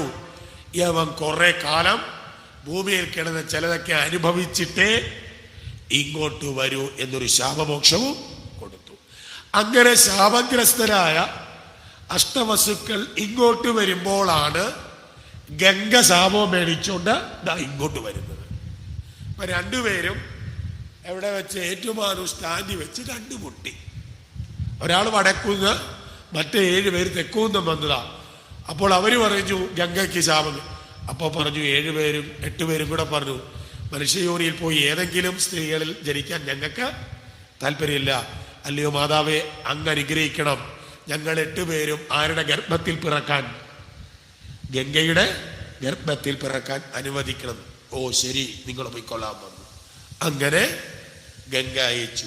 അങ്ങനെ ഇരിക്കെ ഈ ഗംഗ നദിയായി അവിടെ ഒഴുകുന്നുണ്ട്. സമീപത്ത് മൂർത്തിയായിട്ടും അങ്ങനെ കഴിയാണ്. അതിസുന്ദരിയാണ്. അങ്ങനെ ഇരിക്കുമ്പോഴാണ് ശാപഗ്രസ്തനായ ആ മഹാഭിഷൻ, പ്രദീപന്റെ പുത്രനായി ജനിച്ച ശന്തനു ഒരു ദിവസം കുതിരപ്പുറത്ത് കാട്ടിൽ നായാട്ടിന് വന്നത്. നോക്കുമ്പോൾ ഗംഗാനദിയുടെ തീരത്ത് അതിസുന്ദരിയായ ഒരു പെൺകുട്ടി നിൽക്കുന്നു. ചോദിച്ചു, നീ ആരാണ്? പറഞ്ഞു, എൻ്റെ പേര് ഗംഗ. ഇഷ്ടപ്പെട്ടു. ചോദിച്ചു, ഞാൻ നിന്നെ വിവാഹം കഴിക്കട്ടെ? അപ്പൊ ഗംഗ പറഞ്ഞു, വിവാഹം കഴിച്ചു, പക്ഷേ കാര്യമുണ്ട്, ഞാൻ ചെയ്യുന്നതിന് എതിരൊന്നും പറയല്ല, അല്ലെ എന്നെ ഒന്നിനും തടസ്സപ്പെടുത്തിയാൽ അന്ന് ഞാൻ അങ്ങയെ വിട്ട് പോകും. സമ്മതമാണ്? സമ്മതം. അങ്ങനെ ശന്തനു ആരെ വിവാഹം ചെയ്തു? ഗംഗയെ. കാലം 1 വർഷം കഴിഞ്ഞപ്പോൾ ഈ ഗംഗ ഗർഭിണിയായി പ്രസവിച്ചു. ഒന്നാന്തരം ഒരു ആൺകുഞ്ഞ്. ശന്തനു സന്തോഷമായി. വിവരം അറിഞ്ഞു. അന്തഃപുരത്തിലേക്ക് ചെന്ന ഉടനെ കാണുന്നത് ഗംഗ ഈ കുഞ്ഞിനെയും എടുത്തുകൊണ്ട് ഇറങ്ങുകയാണ്. നേരെ വന്ന് ഗംഗാ നദിയുടെ തീരത്ത് വന്നു. കുട്ടിയെ എടുത്ത് എങ്ങോട്ടെറിഞ്ഞു? ഗംഗയിലേക്ക് എറിഞ്ഞു. കുട്ടി പോയി. അക്ഷരം ആരും മിണ്ടിയില്ല. ശന്തനു പറഞ്ഞതെന്താ? എതിർത്താൽ അവള് പോകും. അടുത്ത ഗർഭിണിയായി. അതുപോലെ തന്നെ. ഇങ്ങനെ ചുരുക്കം പറഞ്ഞാൽ 7 തവണയും ആര്? ഈ ഗംഗ ഗർഭിണിയായി. ആ 7 കുഞ്ഞുങ്ങളെയും ജനിച്ച ഉടനെ തന്നെ ഗംഗാനദിയിൽ എറിഞ്ഞാര് കൊന്നു? ഗംഗ. 8ാമതും ഗർഭിണിയായി. നേരെ എടുത്തോണ്ട് പോവുക. പുറകെ ഓടി ആര്? ഈ ശന്തനു. കുട്ടിയെ എടുത്തെറിയാൻ ഒരുങ്ങിയപ്പോൾ കൈക്ക് കയറി പിടിച്ചു. ഇനി നീ പോകണം, പൊക്കോളാൻ പറഞ്ഞു. എനിക്ക് കുഞ്ഞിനെ വേണം. അപ്പൊ ഗംഗ പറഞ്ഞു, നമ്മൾ തമ്മിലുള്ള കണ്ടീഷൻ അങ്ങ് തെറ്റിച്ചു, അതുകൊണ്ട് ഞാൻ അങ്ങയെ വിട്ട് പോവുകയാണ്. പക്ഷെ ഒരു കാര്യം, ഇപ്പോൾ ഞാൻ ഈ കുഞ്ഞിനെയും കൊണ്ടുപോവാണ്. അവന് വേണ്ടുന്ന പ്രായമാകുമ്പോൾ അങ്ങേക്ക് തിരിച്ച് നൽകുക. എന്തിനാ അത് പറഞ്ഞത്? ആ ബൈ ബർത്ത് അല്ലെങ്കിൽ ആ ശൈശവ കാലഘട്ടത്തിൽ ഒരു കുഞ്ഞിന് ആരുടെ വാത്സല്യ വേണ്ടത്? ആ കാര്യം. ആ കുഞ്ഞിനെ എടുത്തുകൊണ്ട് ഗംഗ നദിയിലേക്ക് അങ്ങ് ഇറങ്ങി മറഞ്ഞു. വിഷമിച്ച് ശന്തനു കൊട്ടാരത്തിൽ വന്നു. കാലം കുറെ കഴിഞ്ഞു. ഒരു ദിവസം ശന്തനു വീണ്ടും നായാട്ടിന് പോയി. നായാട്ടിന് പോയപ്പോൾ തൻ്റെ വേട്ടപ്പട്ടിയെ അങ്ങനെ തുറന്നു വിട്ടു, ഈ മൃഗങ്ങളെ ഓടിച്ചു കൊണ്ടുവരാൻ. അങ്ങനെ പോകുമ്പോഴാണ് താനയച്ച വേട്ടപ്പട്ടി അനങ്ങാൻ വയ്യാതെ കരുതുന്നു. കാരണം എന്താ? ഈ വേട്ടപ്പട്ടിയുടെ വായ്ക്കകത്ത് ഇനി ഇടയില്ല അമ്പ് കയറാൻ. അത്ര ഗംഭീരമായിട്ട് വായ്ക്കകത്ത് മുഴുവൻ അമ്പ് തറച്ചിരിക്കുക. ആരെ കൊണ്ട് സാധിക്കുമടാ ഇങ്ങനെ ചെയ്യാൻ? ഉടൻ തന്നെ ഇതെന്തിങ്ങനെ സംഭവിച്ചു എന്നറിയാനായിട്ട് ഗംഗാനദിയുടെ തീരത്ത് കൂടി ഇങ്ങനെ കുതിരപ്പുറത്ത് പോകുമ്പോൾ ആ ഗംഗയുടെ തീരത്ത് ഒരത്ഭുതകരനായ ബാലൻ നിന്ന് എന്ത് ചെയ്യുക? അസ്ത്രവിദ്യ പയറ്റിക്കൊണ്ട് ഓടിച്ചെന്നു. ചോദിച്ചു, നീയാണോ ഈ നായയെ? അതെ, ഞാനാണ്. ചോദിച്ചു, നീ ആരാണ്? ഞാൻ ഗംഗയുടെ മകനാണ്. അപ്പോഴേക്കും ഗംഗ അവിടെ എത്തി. ശന്തനുവിനോട് പറഞ്ഞു, ഇത് അങ്ങയുടെ മകനാണ്. അങ്ങനെ ആ കുട്ടിയെ ഗംഗ ആർക്ക് കൊടുത്തു? ഈ ശന്തനുവിന് കൊടുത്തു. അങ്ങനെ ഗംഗ കൊടുത്തത് കൊണ്ട് ഗംഗാദത്തൻ എന്ന പേര് ആർക്ക് കൊടുത്തു? ഈ കുട്ടിക്ക് കൊടുത്തു. അങ്ങനെ ഗംഗാദത്തൻ അവിടെ കഴിയുകയാണ്. 10-12 വയസ്സായി. അങ്ങനെ ഇരിക്കെ വീണ്ടും ഒരു ദിവസം ശന്തനു കാട്ടിൽ നായാട്ടിന് പോയി. അങ്ങനെ ഇരിക്കുമ്പോഴാണ് മൂക്കിനകത്തേക്ക് ഒരു ദിവ്യമായ ഗന്ധം അടിച്ചടിച്ചു. അവിടെ ഇതെവിടുന്നാണ് വെച്ചിങ്ങനെ അന്വേഷിച്ച് ചെല്ലുമ്പോഴാണ് ഇതൊരു സ്ത്രീയുടെ ശരീരത്തിൽ നിന്നും വരുന്ന ഗന്ധമാണ്. ആരുടെയാണ്? ആ മത്സ്യഗന്ധിയുടെ ശരീരം. അപ്പൊ കണ്ടപ്പോഴോ അതിസുന്ദരിയായിരിക്കുന്ന പെൺകുട്ടി, സത്യവതിയാണ്. അപ്പൊ ചോദിച്ചു, ഞാൻ നിന്നെ, പത്നിയുമില്ലല്ലോ, ഈ സൗന്ദര്യത്തിൽ വീണുപോയ ശന്തനു ഈ പെൺകുട്ടിയോട് ചോദിച്ചു, ഞാൻ നിന്നെ വിവാഹം കഴിക്കട്ടെ? എനിക്ക് കുഴപ്പമൊന്നുമില്ല, പക്ഷേ എൻ്റെ അച്ഛൻ അനുവദിക്കണം. എന്നാൽ എനിക്കെതിർപ്പൊന്നുമില്ല, പക്ഷെ അച്ഛൻ്റെ അനുവാദം വേണം. അതിനെന്താ? ഞാൻ നേരെ നിന്റെ അച്ഛൻ്റെ അടുക്കലേക്ക് വരാമെന്ന് പറഞ്ഞു. അങ്ങനെ ശന്തനു നേരെ ഈ സത്യവതിയുടെ പിതാവായിരിക്കുന്ന ദാസന്റെ ഗൃഹത്തിലെത്തുകയാണ്. ആ ദാസനോട് സ്വീകരിച്ചു. ദാസനോട് പറഞ്ഞു, അങ്ങയുടെ മകളെ എനിക്ക് വിവാഹം ചെയ്തു. അപ്പൊ ദാസൻ പറഞ്ഞു, എനിക്ക് സന്തോഷമേ ഉള്ളൂ, രാജ്യത്തെ രാജാവാണ്, മകളെ വന്ന് ചോദിക്കും, ഞാൻ എന്തിനു തരാതിരിക്കണം? പക്ഷെ ഒരു കാര്യമുണ്ട്, ഇവളിൽ ഉണ്ടാകുന്ന സന്താനത്തിന് വേണം രാജ്യഭാരം കൊടുക്കാൻ. നടക്കുവോ? കാരണം ക്ഷത്രിയരുടെ ധർമ്മമനുസരിച്ച് മൂത്ത മകനാണ് രാജ്യാവകാശം. ആരാ മൂത്ത മകൻ? ഈ ഗംഗാദത്തനുണ്ട്. അപ്പൊ പിന്നെ ആ വാക്ക് കൊടുക്കണം. പറ്റില്ല എന്ന് പറഞ്ഞു. വിഷമത്തോടുകൂടി ശന്തനു കൊട്ടാരത്തിൽ വന്നു. അങ്ങനെ വൈകിട്ടൊക്കെ അത്താഴം കഴിക്കുമ്പോൾ ഗംഗാദത്തൻ നോക്കുമ്പോൾ പാത്രത്തിൽ കഞ്ഞിയിട്ട് സ്പൂണ് കൊണ്ട് ഇങ്ങനെ തട്ടിക്കളിക്കുക. ആര്? ശന്തനു. ഒരു സാധനം ഭക്ഷണം പോലും കഴിക്കുന്നില്ല. ആരെക്കുറിച്ച് ഓർത്തിരിക്കുക? അപ്പോൾ എന്തോ അബദ്ധം അല്ലെങ്കിൽ എന്തോ കുഴപ്പം തന്റെ പിതാവിനുണ്ട് എന്നാർക്ക് മനസ്സിലായി? ഈ ഗംഗാധത്തിന്. ഉടൻ തന്നെ മന്ത്രിമാരോട് ചോദിച്ചു എന്താ സംഭവിച്ചത്. അപ്പോഴാണ് അവര് ഉണ്ടായ കാര്യം പറഞ്ഞു. ഇന്ന പോലൊരു സംഭവം ഉണ്ടായതായിരിക്കും. ഓ അത് ശരി, അതാണോ കാര്യം? അപ്പൊ പറഞ്ഞു ആ ദാസൻ ഇങ്ങനെ അവരിലുണ്ടാകുന്ന കുട്ടിക്ക് വേണം രാജ്യഭാരം കൊടുക്കണമെന്ന് പറഞ്ഞതുകൊണ്ടാണ്. അത് അങ്ങുള്ളപ്പോൾ അത് നടക്കില്ലല്ലോ. അതാണ് ആരുടെ ദുഃഖത്തിന് കാരണം? ശന്തനു. അത്രേ ഉള്ളൂ, അതിന് പരിഹാരം ഉണ്ടാക്കാം എന്ന് പറഞ്ഞുകൊണ്ട് നേരെ ഈ ഗംഗാദത്തൻ നേരെ ദാസന്റെ ഗൃഹത്തിലേക്ക് പോവുക. എന്തിനാ? ലോകത്ത് ആദ്യമായിട്ട് അച്ഛന് പെണ്ണ് കാണാൻ പോയ ആളാണ് ആര്? കല്യാണം ഉറപ്പിക്കാൻ പോയതാ ആര്? ശരിയല്ലേ? ഗംഗാദത്തനാ പോയത്. ഗംഗാദത്തൻ ചെന്ന് ദാസനുമായിട്ട് സംസാരിച്ചു. എൻ്റെ അച്ഛന് ഇങ്ങനെ തന്നെയാ പറയുന്നത്. മഹാഭാരതം വായിച്ചു നോക്കുക, ഞാൻ ഇവിടെയല്ല പറയുന്നത്. മഹാഭാരതത്തിൽ പറയുന്ന വാക്കിതാ, എൻ്റെ അച്ഛന് അങ്ങയുടെ മകളെ. അപ്പൊ അച്ഛന് വേണ്ടിയിട്ട് പെണ്ണാലോചിക്കാൻ പോയത് ആരാ? മകനാ. നേരെ വിവാഹം ചെയ്തു കൊടുക്കണം എന്ന് പറഞ്ഞു. അപ്പൊ ദാസൻ പറഞ്ഞു ഞാൻ പറഞ്ഞായിരുന്നല്ല കൊടുക്കാമെന്ന്. പക്ഷേ ഞാൻ ചോദിച്ചത് ഇതായിരുന്നു, ആ മകളിൽ ഉണ്ടാകുന്ന കുട്ടിക്ക് വേണം രാജ്യം കൊടുക്കാൻ. അതിന് തടസ്സം ആരാണ്? ഗംഗാദത്ത, നീയാണ് എന്ന് ആര് പറഞ്ഞു? ഇത് കേട്ടപ്പോൾ ഗംഗാദത്തൻ വിഷമിച്ചു. അപ്പോ ഗംഗാദത്ത അത്രയുള്ള കാര്യം, അങ്ങനെയാണെങ്കിൽ ഒരു കാര്യം ചെയ്തേക്കാം, എനിക്ക് രാജ്യം വേണ്ട. അപ്പൊ ദാസൻ പറഞ്ഞു നിന്റെ നല്ല മനസ്സ്, നിനക്ക് രാജ്യം വേണ്ട എന്ന് പറഞ്ഞു. നാളെ ഒരിക്കൽ നീ വിവാഹം കഴിച്ച് നിനക്ക് സന്താനങ്ങൾ ഉണ്ടായാൽ അവർ ഈ രാജ്യത്തിന് അവകാശം ചോദിക്കില്ലേ? അപ്പോ ഗംഗാദത്തിന് മനസ്സിലായി ഇയാൾ ഇങ്ങനെയല്ല മൂക്കെ പിടിക്കുന്നത്, ഇങ്ങനെയാന്ന് പറഞ്ഞു. അവിടെ വെച്ച് പറഞ്ഞു അങ്ങനെയാണെങ്കിൽ ഇതാ ഞാൻ ഇവിടെ വെച്ച് പ്രതിജ്ഞ ചെയ്യുന്നു, ഇനിമേലാൽ എനിക്കൊരു സ്ത്രീയുമായി ഒരു തരത്തിലുമുള്ള സന്താനങ്ങളും ഉണ്ടാവുകയില്ല എന്ന് ഞാൻ ബ്രഹ്മചര്യവ്രതത്തിൽ ഇരിക്കും എന്ന് പറഞ്ഞുകൊണ്ട് 12 വയസ്സുള്ള ആ ബാലൻ തന്റെ ജീവിതത്തിലെ എല്ലാ സുഖങ്ങളും തന്റെ അച്ഛന്റെ സന്തോഷത്തിന് വേണ്ടിയിട്ട് ബലിയർപ്പിക്കുക അല്ലേ? 10-45 വയസ്സുള്ള പിതാവിന് വേണ്ടി 12 വയസ്സുള്ള ഒരു കുട്ടിയാണ് തന്റെ സുഖങ്ങളാണ് അവിടെ ഹോമിച്ചത്. അതാണ് ചരിത്രം. എന്നിട്ടോ പറഞ്ഞു ഇനി എനിക്ക് അങ്ങനെ ഒരു ബന്ധമുണ്ടാവില്ല.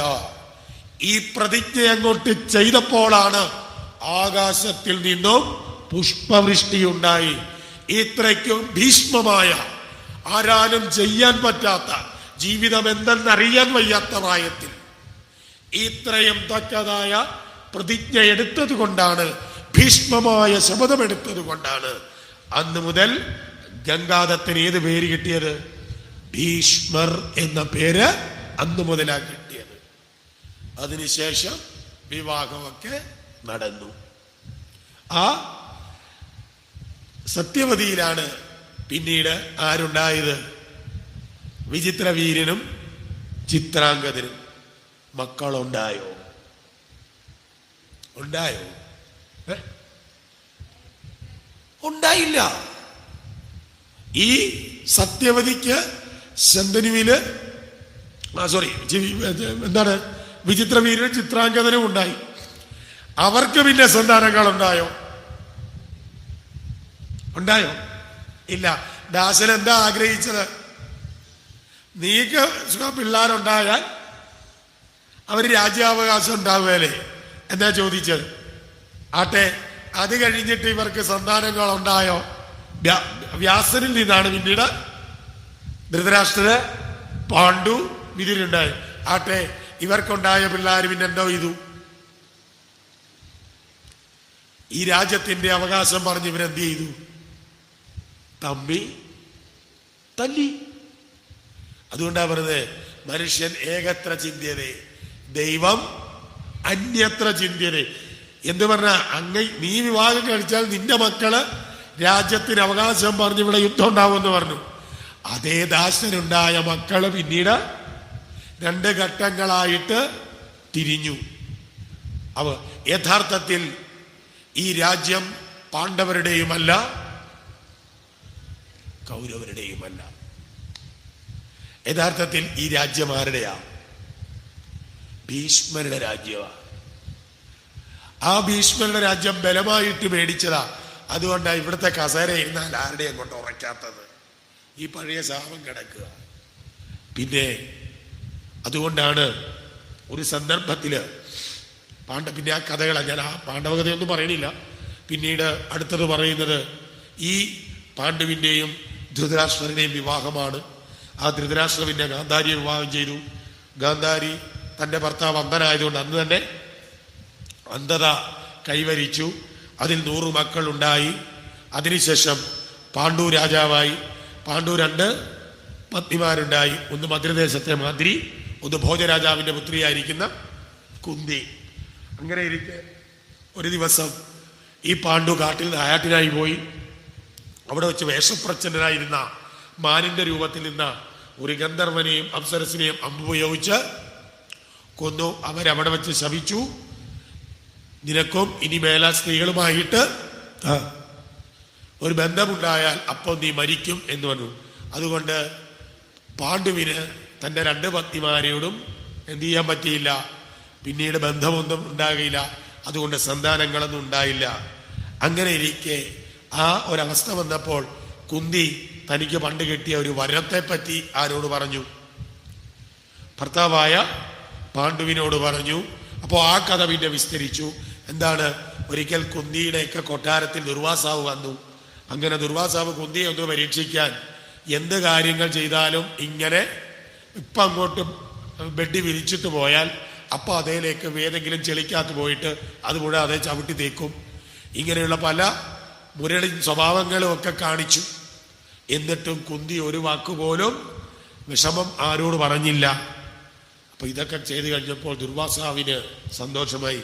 ഇപ്പൊ പറഞ്ഞു, നിനക്കൊരു അനുഗ്രഹം തരാം, നിനക്ക് ഏത് ദേവനെ ഭജിച്ചാലും അവർ നിനക്കൊരു നല്ല കുട്ടിയെ സമ്മാനമായിട്ട് തരും എന്ന് പറഞ്ഞിട്ട് ദുർവാസാവ് അവിടുന്ന് പോയി.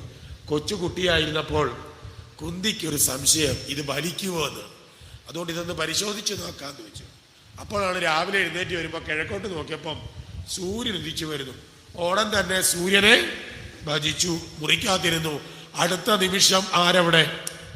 സൂര്യൻ. ഭയന്നു പോയി കുന്തി. അയ്യോ പൊക്കോളാൻ പറഞ്ഞു. അപ്പൊ സൂര്യൻ പറഞ്ഞു, ഇങ്ങനെയൊക്കെ വന്നിട്ട് പോയാൽ ഞങ്ങൾ ഗിഫ്റ്റ് കൊടുത്തിട്ടേ പോവുള്ളൂ. അവസാനം എന്ത് ചെയ്തു? ഒരു കുട്ടിയെ കൊടുത്തു. പക്ഷെ കുഴപ്പമുണ്ട്, ഈ കുട്ടി വന്നാൽ ലോകം അറിഞ്ഞാൽ കുന്തിക്ക് നാണക്കേടാ. അവിടെ പ്രാർത്ഥിച്ചു. പറഞ്ഞു, നിന്റെ കന്യകാത്വമൊന്നും നഷ്ടപ്പെടില്ല, അതിനുള്ള ഉപാധിയൊക്കെ പറഞ്ഞു കൊടുത്തു. അന്ന് രാത്രിയിൽ ആരും അറിയാതെ ഈ കുഞ്ഞിനെ ഒരു സ്വർണ്ണ പേടകത്തിൽ കെട്ടി യമുനാ നദിയിൽ ഒഴുക്കി വിട്ടു. ധൃതരാഷ്ട്രരുടെ തേര് ഓടിക്കുന്ന ആളായിരുന്നു അധിരഥൻ.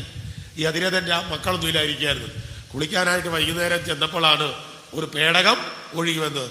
തുറന്നു നോക്കിയപ്പോൾ കമണ്ടലുവും പടച്ചട്ടയൊക്കെ അണിഞ്ഞ ഒരു ശിശു ഈശ്വരൻ തന്നതാണ് എന്ന് കരുതി അതിനെ വളർത്തി. ആ കുട്ടിയാണ് പിന്നീട് ആരാരും കർണൻ എന്ന പേരിൽ അറിയാം. അതാണ് സൂതപുത്ര എന്നാരെ വിടുന്നത്. ഈ കർണനെ അവിടെ വെച്ച് പല എന്താണ് നമ്മുടെ ഒരു പ്രസിദ്ധമായ കളിയുണ്ടല്ലോ, കർണശപഥം. കർണശപഥത്തിൽ ആ സൂതപുത്ര എന്നൊക്കെ വിളിക്കുമ്പോൾ കർണന്റെ ഒരു ഞെട്ടലൊക്കെ ഉണ്ട്. ഏതായാലും ആ സൂതപുത്രനായിട്ട് വളർന്നു. ആ ബാക്കിയുള്ള 4 എന്ത് കയ്യിലുണ്ട്? ഈ എന്താണ് വരം കയ്യിലിരിപ്പുണ്ട്. കാട്ടിൽ കഴിയുമ്പോൾ ഈ കുന്തി തന്റെ ഭർത്താവിനോട് പറഞ്ഞു, ഏതായാലും അങ്ങയിൽ നിന്ന് ഞങ്ങൾക്ക് സന്താനം ഉണ്ടാവില്ല, ആരും അറിയത്തില്ല, കാട്ടിലല്ലേ, നമുക്കൊരു കാര്യം ചെയ്യാം, എനിക്കിങ്ങനെ ഒരു വരം കിട്ടിയിട്ടുണ്ട്, അങ്ങനെയാണെങ്കിൽ ഞാനിത് ഉപയോഗിക്കട്ടെ. പാണ്ഡുവിന് സന്തോഷമായി. ശരി, ചെയ്യാൻ പറഞ്ഞു. അങ്ങനെ അവിടെ വെച്ച് കുന്തി ആദ്യം സ്മരിച്ചത് ധർമ്മദേവനെയാണ്, യമദേവനെ. ഒരു കുട്ടിയെ കിട്ടി. ആ കുട്ടിയാണ് ധർമ്മപുത്രൻ. ആരാണ് പിതാവ്? ഈ യമദേവൻ. അപ്പോൾ ഇനി ആലോചിച്ചു. അപ്പം ധാർമ്മികനായ ഒരു പുത്രൻ ഉണ്ടാണെന്നാ ചിന്തിച്ചത്. ഇനിയും തനിക്ക് വേണ്ടത് ശക്തനായ ഒരു പുത്രൻ. അതിന് ഏറ്റവും ശക്തിയുള്ളതേതാ? കാറ്റ്. വായുവിനെ ഭജിച്ചു. ഒരാളെ കൊടുത്തു, ഭീമൻ. ഇനി വില്ലാളി വീരനായ ഒരു പത്രൻ, ശത്രുക്കളിൽ നിന്നും തനിക്ക് രക്ഷ നേടണം. അതിന് അർജുനൻ ഇന്ദ്രനെ ഭജിച്ചു. അർജുനൻ. അപ്പോഴാണ് മാതിരി ഇതെല്ലാം കണ്ടോണ്ട് നിൽക്കുക. എന്തൊരു മറിമായവായത്, പടപടേത് പിള്ളേരാണ്. അപ്പൊ ഈ അവസ്ഥ കണ്ടപ്പോൾ കുന്തിക്ക് മാതിരിയോടൊരു കൺസിഡറേഷൻ. ഒരു കാര്യം ചെയ്യും, 4ാമത്തെ വരെ നിനക്കങ്ങ് തന്നേക്കാം. അപ്പൊ മാതിരി കുറച്ചുകൂടെ വെടിക്കുകയായിരുന്നു. ഒരു വെടിക്ക് 2 പക്ഷി. മാതിരി എന്ത് ചെയ്തു? അശ്വിനി ദേവന്മാരെയാണ്, അവർ ഇരട്ടകളാ, അതുകൊണ്ട് അവരും കൊണ്ടുവന്ന് കൊടുത്തു ഇരട്ടകളെ. അവരാണ്. ഇങ്ങനെയാണ് ഈ ചരിത്രം. അതിനുശേഷം പാണ്ഡു ഒരു ദിവസം മാതിരിയെ കണ്ടപ്പോൾ കടന്നു പിടിച്ചു പോയി. പാണ്ഡു മരിച്ചു. പാണ്ഡുവിന്റെ ശരീര കർമ്മങ്ങളൊക്കെ നടത്തി ആ ചിതയിൽ ചാടി മാതിരിയും ശരീരം ഒഴിച്ചു. അവസാനം കുന്തി ഈ 5 മക്കളുമായിട്ട് പിന്നെ ഹസ്തിനാപുരിയിലെത്തി. അന്ന് തൊട്ട് അവിടെ അടിയും തുടങ്ങി. ആരാ? ഇവര് വന്നത് ആർക്കിഷ്ടമായില്ല, ദുര്യോധനാദികൾക്ക്. അതിൽ ദുര്യോധനൻ ഉന്നം വെച്ചിരിക്കുന്നത് മുഴുവൻ ആരെയാ? തൻ്റെ ഒപ്പം ശരീരബലമുള്ള ആരെയാ? ഭീമനെയാണ് ഉപദ്രവം. ഇങ്ങനെ സ്പർദ്ധയായിട്ട് അവരെങ്ങനെ കഴിഞ്ഞു. അവസാനം പല തരത്തിലുള്ള പ്രശ്നങ്ങളായി. പിന്നീട് ഇങ്ങനെ പോയാൽ ശരിയാവില്ല എന്ന് പറഞ്ഞുകൊണ്ട് അവിടെയും ധൃതരാഷ്ട്രർ ഒരു പണി ഒപ്പിച്ചു. നിങ്ങളോട് മാറി താമസിച്ചോളാൻ പറഞ്ഞു. അങ്ങനെ അവർക്ക് കുറെ സ്ഥലം പതിച്ചു തരാമെന്ന് പറഞ്ഞു. അങ്ങനെ ഇവർക്ക് കൊടുത്ത സ്ഥലമാണ് ഒരു ചതുപ്പ് സ്ഥലമായിരുന്നു. അത് പിന്നെ അവരും ഇടുക്കുകൊണ്ട് പിന്നെ വിതുരരും പിന്നെ ദേവശില്പിയായ മറ്റു പലരുമൊക്കെ ശർമാവുമൊക്കെ ചേർന്നുകൊണ്ടാണ് ഇവർക്ക് എന്ത് ചെയ്തു കൊടുത്തു? ആ പ്ലോട്ട് നല്ലതാക്കി മണ്ണൊക്കെ അടിച്ച് ഒന്നാന്തരം ഫ്ലോട്ടാക്കി ആ സ്ഥലത്തിന് പേര് കൊടുത്തു ഇന്ദ്രപ്രസ്ഥം. അവിടെയാ ഇപ്പം നമ്മുടെ ആളുകളൊക്കെ കയറിയിരുന്ന് ഭരണം നടത്തിക്കൊണ്ടിരിക്കുന്നു. ഡൽഹി ആ ഇന്ദ്രപ്രസ്ഥം അങ്ങനെ അവരുണ്ടാക്കി. ആ ഇന്ദ്രപ്രസ്ഥത്തിൽ അവരെങ്ങനെ കഴിഞ്ഞു? അതിന്റെ ഹൗസ് വാമിങ്ങിന് ആരെ വിളിച്ചു? ദുര്യോധനനെ. ദുര്യോധനെ സഹിക്കുവോ? നമ്മുടെ അയലോക്കത്ത് 2 നില കെട്ടിടം വെച്ചാൽ നമ്മൾ എങ്ങനെയാ ഈ കണ്ണുകൊണ്ടതും നമ്മളോട് അത്ര സുഖമില്ലാത്ത ആള് വീട് വെച്ചാൽ ആ പെരവാസോലിക്ക് വിളിച്ചാൽ മനസ്സോടെ നമ്മൾ പോവോ? കാണാൻ കഴിയുമോ? അന്ന് നമ്മൾ എന്തെങ്കിലും ഒഴിവുകൾ, എനിക്ക് അവിടെ പോകണം. അതുപോലെ ഈ ദുര്യോധനൻ പോയില്ല. പക്ഷെ ആളുകൾ പറഞ്ഞറിഞ്ഞു ഇത് കാണേണ്ടുന്ന ഒരു കൊട്ടാരമാണ്. അപ്പൊ തൊട്ട് ഇത് കാണാൻ ആഗ്രഹമുണ്ട്. അങ്ങനെ ഇരിക്കെ ഇവര് തീരുമാനിച്ചു എന്താണ്, ഈ ഇന്ദ്രപ്രസ്ഥം എങ്ങനെയും അടിച്ചെടുക്കണം എന്നൊക്കെ ഇരിക്കുമ്പോഴാണ് അവിടെ വെച്ചൊരു ഗംഭീരമായ രാജസൂയയാഗം നടത്തുകയാണ്. ഈ രാജസൂയയാഗം നടത്താനായിട്ട് കമ്മിറ്റി രൂപീകരിച്ചു. ആ കമ്മിറ്റിയോ ജനറൽ കൺവീനർ ആരായിരുന്നു? ഭഗവാനായിരുന്നു. ഇതിന്റെ ഫൈനാൻസ് കമ്മിറ്റിയുടെ ആള് ഖജനാവ് നോക്കിയത് ദുര്യോധനൻ. സഹായിക്കാൻ ആര്? ദുശാസനൻ. അതേപോലെ തന്നെ യജമാനൻ ധർമ്മപുത്രര്, ഭീമൻ ഭക്ഷണത്തിന്റെ ഹെഡ്, അതേപോലെ അർജുനൻ എന്താണ് ബാക്കി ആളുകളെയൊക്കെ സ്വീകരിക്കാൻ പ്രൊട്ടക്ഷൻ, അതേപോലെ നകുലൻ എന്താണ് അക്കോമഡേഷൻ, സഹദേവൻ എന്താണ് മറ്റുള്ള കാര്യങ്ങൾ. ഇങ്ങനെയൊക്കെ കമ്മിറ്റി രൂപീകരിച്ചു. അങ്ങനെ രാജസൂയാഗം നടക്കുന്ന ഒരു ദിവസം എല്ലാ ദിവസവും ആരെ കൊണ്ടുവന്ന് കണക്കറിയിക്കണം? യുധിഷ്ഠിരനെ. ആ കണക്ക് വായിക്കാനായിട്ട് ആദ്യമായിട്ട് അന്ന് എങ്ങോട്ട് ചെല്ലുക? ഇന്ദ്രപ്രസ്ഥത്തിലേക്ക് ചെല്ലുക. അപ്പൊ ഇന്ദ്രപ്രസ്ഥത്തിന്റെ നിർമ്മിതിയെ പറ്റി ദുശാസനനോ ദുര്യോധനനോ അറിയില്ല. ഇവരങ്ങോട്ട് കയറി ചെല്ലുമ്പോ ഒന്നാന്തരം എന്താണ് വെള്ളം കിടക്കുന്നു, നല്ല ശുദ്ധജലം. വീടിന്റെ ഹാളിൽ തന്നെയാ കുളം പണിത് വെച്ചിരിക്കുന്നത് പറഞ്ഞ് ചേട്ടനും അനിയനും കൂടെ എന്ത് ചെയ്തു? മുണ്ടും പൊക്കിക്കൊണ്ട് അങ്ങനെ നടക്കുന്നത്. വെള്ളം പറ്റിയില്ല. അപ്പോഴാണ് ഇത് കണ്ടുകൊണ്ട് മട്ടുപ്പാവിൽ ബാൽക്കണിയിൽ ആരിരിപ്പുണ്ട്? ഭീമനും ദ്രൗപദിയും. ദ്രൗപദി എന്ത് ചെയ്തു? ഈ കളി കണ്ടപ്പം കൈകൊട്ടി ചിരിച്ചു. ഇതാരുടെ ഉള്ളിൽ പതിഞ്ഞു? ദുര്യോധനൻ. അത് കഴിഞ്ഞപ്പം വെറും ഒരു സ്ഥലം പോലെ തോന്നി. ചേട്ടനും അനിയും കൂടെ ഒറ്റ നടപ്പ്. അത് വെള്ളം കെട്ടിക്കിടക്കുന്ന ഒരു സ്ഥലം, ഇഷ്ടംപോലെ വെള്ളം, രണ്ടും കുടിച്ചു. ഇതും കണ്ടപ്പോ ആര് കൈകൊട്ടിച്ചിരിച്ചു? അന്ന് എഴുതിയിട്ടു, ഈ വേദിയിൽ വെച്ച് എന്നെ നീ നോക്കി കൈകൊട്ടിച്ചിരിച്ചാൽ ഞാനും കൈകൊട്ടി ചിരിക്കും. ആ എന്താ പറയുക, ആ പകയാണ് പിന്നീട് ഏതിലെത്തിയത്? കള്ളച്ചൂതുകളി.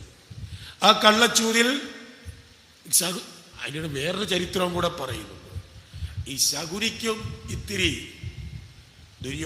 ധൃതരാഷ്ട്രനോട് ഇച്ചിരി കളിയുണ്ട്. അത് വേറൊരു ചരിത്രം ഭാരതം വായിക്കുമ്പോൾ അറിയാം. അതുകൊണ്ട് അതിവിടെ പറയുന്നില്ല. ഏതായാലും ശകുനിയുടെ ഉള്ളിലും ഇവർ തമ്മിൽ തല്ലി ചാകണം. അതിനാ ശകുനി ഈ കള്ളക്കളി മുഴുവൻ കളിച്ചത്. ഏതായാലും ഓരോരുത്തരെ പണയം വെച്ചു. അവസാനം ദ്രൗപതിയെ വെച്ചു. കിട്ടിക്കഴിഞ്ഞപ്പോ പറഞ്ഞു വിളിച്ചോണ്ട് വരാൻ. അപ്പോൾ രജസ്വലിയായിരിക്കുകയാണ് ആര്? ഈ ദ്രൗപദി. വസ്ത്രം അഴിക്കാൻ പറയുകയാണ്. അവിടെ വെച്ച് കരഞ്ഞു പറഞ്ഞു, എന്താ എന്റെ വസ്ത്രം അഴിക്കരുത്, എന്നെ നഗ്നയാക്കല്ലേ. അങ്ങനെ വിളിച്ചങ്ങോട്ട് പറഞ്ഞപ്പോൾ തൊടെ തല്ലിയിട്ടാ പറഞ്ഞ അരിയടാന്ന്. അന്ന് കയ്യാ കൊട്ടിയെങ്കിൽ ഇപ്പൊ ആരെന്ത് ചെയ്തു? ദുര്യോധനൻ തൊടയിൽ തല്ലി ആരെ പ്രോത്സാഹിപ്പിച്ചു? ദുശ്ശാസനെ. ഏതായാലും പിന്നെ അത് ഭഗവാന്റെ അനുഗ്രഹം കൊണ്ടൊന്നും നടന്നില്ല. തലമുടിയൊക്കെ അഴിക്കപ്പെട്ടു. അവിടെ വെച്ച് ദ്രൗപദി പ്രതിജ്ഞ ചെയ്തു, ഈ തലമുടി ഇനി കെട്ടണമെങ്കിൽ യവന്റെ മാറു പിളർന്ന് ആ രക്തം കൊണ്ട് ഷാമ്പൂ എണ്ണ തേക്കൊള്ളെന്ന. അതും ചെയ്തു. എന്നിട്ട് പറഞ്ഞു, ദുര്യോധന, നീ ഏത് രണ്ടു തുടയിലും അടിച്ചാണ് ഇതിന് പ്രോത്സാഹിപ്പിച്ചതെങ്കിൽ ഈ രണ്ടു തുടയും എന്റെ ഭർത്താവിനെ കൊണ്ട് ഞാൻ തല്ലി ഉടയ്ക്കും. അതാണ് പ്രസിദ്ധമായ ഭാസന്റെ നാടകം ഊരുഭംഗം. ഊരുതന തുട തകർത്ത കഥയാണ് ഊരുഭംഗം. ഏതായാലും ഇങ്ങനെയൊരു ശാപമുണ്ടായി. പിന്നീടുള്ള കഥകളൊക്കെ അറിയാം. ഇവര് 14 വർഷം പോയി, അജ്ഞാതവാസവും കഴിഞ്ഞു, തിരികെ എത്തി. ഇവരോട് രാജ്യം ചോദിച്ചു. പകുതി രാജ്യം ഇന്ദ്രപ്രസ്ഥം തരാൻ പറഞ്ഞു, കൊടുത്തില്ല. പകുതി രാജ്യം ചോദിച്ചു, ഇല്ല. 5 പേർക്കും കൂടി 5 ഗ്രാമം ചോദിച്ചു, കൊടുത്തില്ല. 5 പേർക്കും കൂടി 5 വീട് കൊടുക്കാൻ പറഞ്ഞു, കൊടുത്തില്ല. 5 പേർക്കും കൂടി 1 വീടെങ്കിലും കൊടുക്കാൻ കൃഷ്ണൻ ആരോട് ദൂത് പറഞ്ഞു? ദുര്യോധനനോട്. അവസാനം ദുര്യോധനൻ അവിടെ വെച്ച് പറഞ്ഞൊരു വാക്കുണ്ട്. ദുര്യോധന പദത്തിൽ പദം സൂചി കുത്തുവാനിടം പാണ്ഡവർക്ക് കൊടുത്തിട. സൂചി കുത്താനുള്ള സ്ഥലം പോലും ഞാൻ യവന്മാരുടെ പേരിൽ കൊടുക്കില്ല. എന്നിട്ട് കൃഷ്ണനോടൊരു ചോദ്യം ചോദിക്കുന്നുണ്ട്. ആട്ടെ, അങ്ങ് ദൂത് പറയാൻ വന്നല്ലോ, എന്ത് അവകാശത്തിന്റെ പേരില? പിതൃസ്വത്തെന്നും പറഞ്ഞ് അങ്ങ് വന്നു. എന്തവകാശം ഇവർക്കുള്ളു? പാണ്ഡവർക്ക് ഈ രാജ്യത്തിന് അവകാശമുണ്ടോ? കാരണം ധർമ്മപുത്രന്റെ അച്ഛൻ ആരാ? പാണ്ഡുവാ? യമദേവന്. നമുക്ക് പാണ്ഡവരോടൊരു കൺസിഡറേഷൻ ഉള്ളത് കൊണ്ടാണ് നമ്മൾ ഈ പറഞ്ഞു വെച്ചത്. ദുര്യോധനൻ ചോദിക്കുന്നത് ശരിയാ. പാണ്ഡവർക്ക് അവകാശമില്ല. ഭീമന് അവകാശമുണ്ടോ? ഇല്ല. ഇന്നാണ് നടക്കുവോ? തണ്ടപ്പേര് 6 പേരിലാണ്. നമുക്കൊരവകാശം. ഇന്നാണെങ്കിൽ ബർത്ത് സർട്ടിഫിക്കറ്റ്, റവന്യൂ റിക്കവറി ഒക്കെ എല്ലാം വേണ്ടി വരും. നടക്കില്ല. ഏതായാലും നകുലനില്ല, സഹദേവനില്ല, അർജുനനില്ല. അപ്പൊ ഭഗവാൻ പറഞ്ഞു, നീ ആള് കൊള്ളാമല്ലോ. അപ്പൊ ഭഗവാൻ തിരിച്ചൊരു ചോദ്യം ചോദിച്ചു, നിനക്കൊണ്ടോടാ അവകാശം? എനിക്ക് അവകാശമുണ്ട്. എന്നാ നിനക്കും ഇല്ല. പാണ്ഡവർക്കില്ലെങ്കിൽ നിനക്കുമില്ല. ആട്ടെ, നിന്റെ അച്ഛൻ ആരാ? വലിയ ക്ഷേമത്തിൽ പറഞ്ഞു, ധൃതരാഷ്ട്രം ആണല്ലോ. അങ്ങേരുടെ അച്ഛൻ ആരാടാ? അത് വ്യാസൻ. വ്യാസന്റെ ആണോടാ ഈ രാജ്യം? അപ്പൊ യഥാർത്ഥത്തിൽ ഇത് രണ്ടുപേരുടെയും രാജ്യമല്ല, പാണ്ഡവരുടേതുമല്ല. ഈ രാജ്യം ആരുടെയാ? ഭീഷ്മരുടെ രാജ്യമാ. അത് ബലമായിട്ട് പിടിച്ചു മേടിച്ചതാ. യഥാർത്ഥത്തിൽ രാജ്യത്തിന്റെ അവകാശം 2 കൂട്ടർക്കും ഇല്ല. ഏതായാലും ഇതിന്റെ പേരിലാണ് പിന്നീട് ഗംഭീരമായ മഹാഭാരത യുദ്ധം നടന്നു. ആ യുദ്ധത്തിൽ കൗരവർ ഈ പറഞ്ഞതുപോലെ ശാപം പോലെ തന്നെ തുടയടിക്കപ്പെട്ട് ദുര്യോധനൻ വധിക്കപ്പെട്ടു. അതിനുശേഷം യുധിഷ്ഠിരൻ രാജാവായി. കാലം കുറെ കഴിഞ്ഞു. ഭഗവാൻ ശരീരമൊക്കെ ഉപേക്ഷിച്ചു. ഈ സന്ദർഭമായപ്പോൾ ഭഗവാൻ പോയ വിവരം അറിഞ്ഞപ്പോൾ യുധിഷ്ഠിരൻ പിന്നെ തീരുമാനിച്ചു, ഭഗവാനില്ലാത്ത ഈ ലോകത്തിവിടെ കഴിയണ്ട. ഉടൻ തന്നെ തൻ്റെ പുത്രന്റെ പുത്രനായിരിക്കുന്ന, അല്ലെങ്കിൽ അർജുനന്റെ പുത്രനായിരിക്കുന്ന അഭിമന്യു, ആ അഭിമന്യുയുടെ പുത്രനാണ് ആര്? പരീക്ഷിത്ത് എന്ന് പറയുന്ന, അല്ലെങ്കിൽ വിഷ്ണുരാധൻ എന്നു പേരുള്ള ആ പരീക്ഷിത്തിനെ രാജാവാക്കി വാഴിച്ചു. പിന്നീട് പരീക്ഷിത്താണ് രാജ്യം ഭരിക്കുന്നത്. അവിടെ കഴിഞ്ഞ് പിന്നെ പരീക്ഷത്തിന്റെ മകനിലേക്ക് വരുമ്പോഴാണ് ദേവി ഭാഗവതം പറയാൻ ഇത്രയും ചരിതങ്ങൾ പറഞ്ഞു വന്ന് ഇപ്പൊ നമ്മൾ എവിടെ എത്തി? പരീക്ഷത്തിലെത്തി. ഇനി പരീക്ഷത്തിൽ നിന്നും പുത്രനായിരിക്കുന്ന ജനമേജയനിലേക്ക് രാജ്യം എത്താൻ പോവുക. അത് നമുക്ക് വൈകിട്ട് പറയാം എന്ന് ഓർമ്മിപ്പിച്ച്. ഇതിൽ കൂടുതലൊന്നും മഹാഭാരതം വിസ്തരിക്കാൻ പറ്റില്ല. വിസ്തരിക്കാനിരുന്നാൽ പറഞ്ഞു തീരില്ല. എത്രയെങ്കിലും ഒന്ന് അറിയുക എന്ന് മാത്രം ഓർമ്മിപ്പിച്ചുകൊണ്ട് നിർത്തുകയാണ്.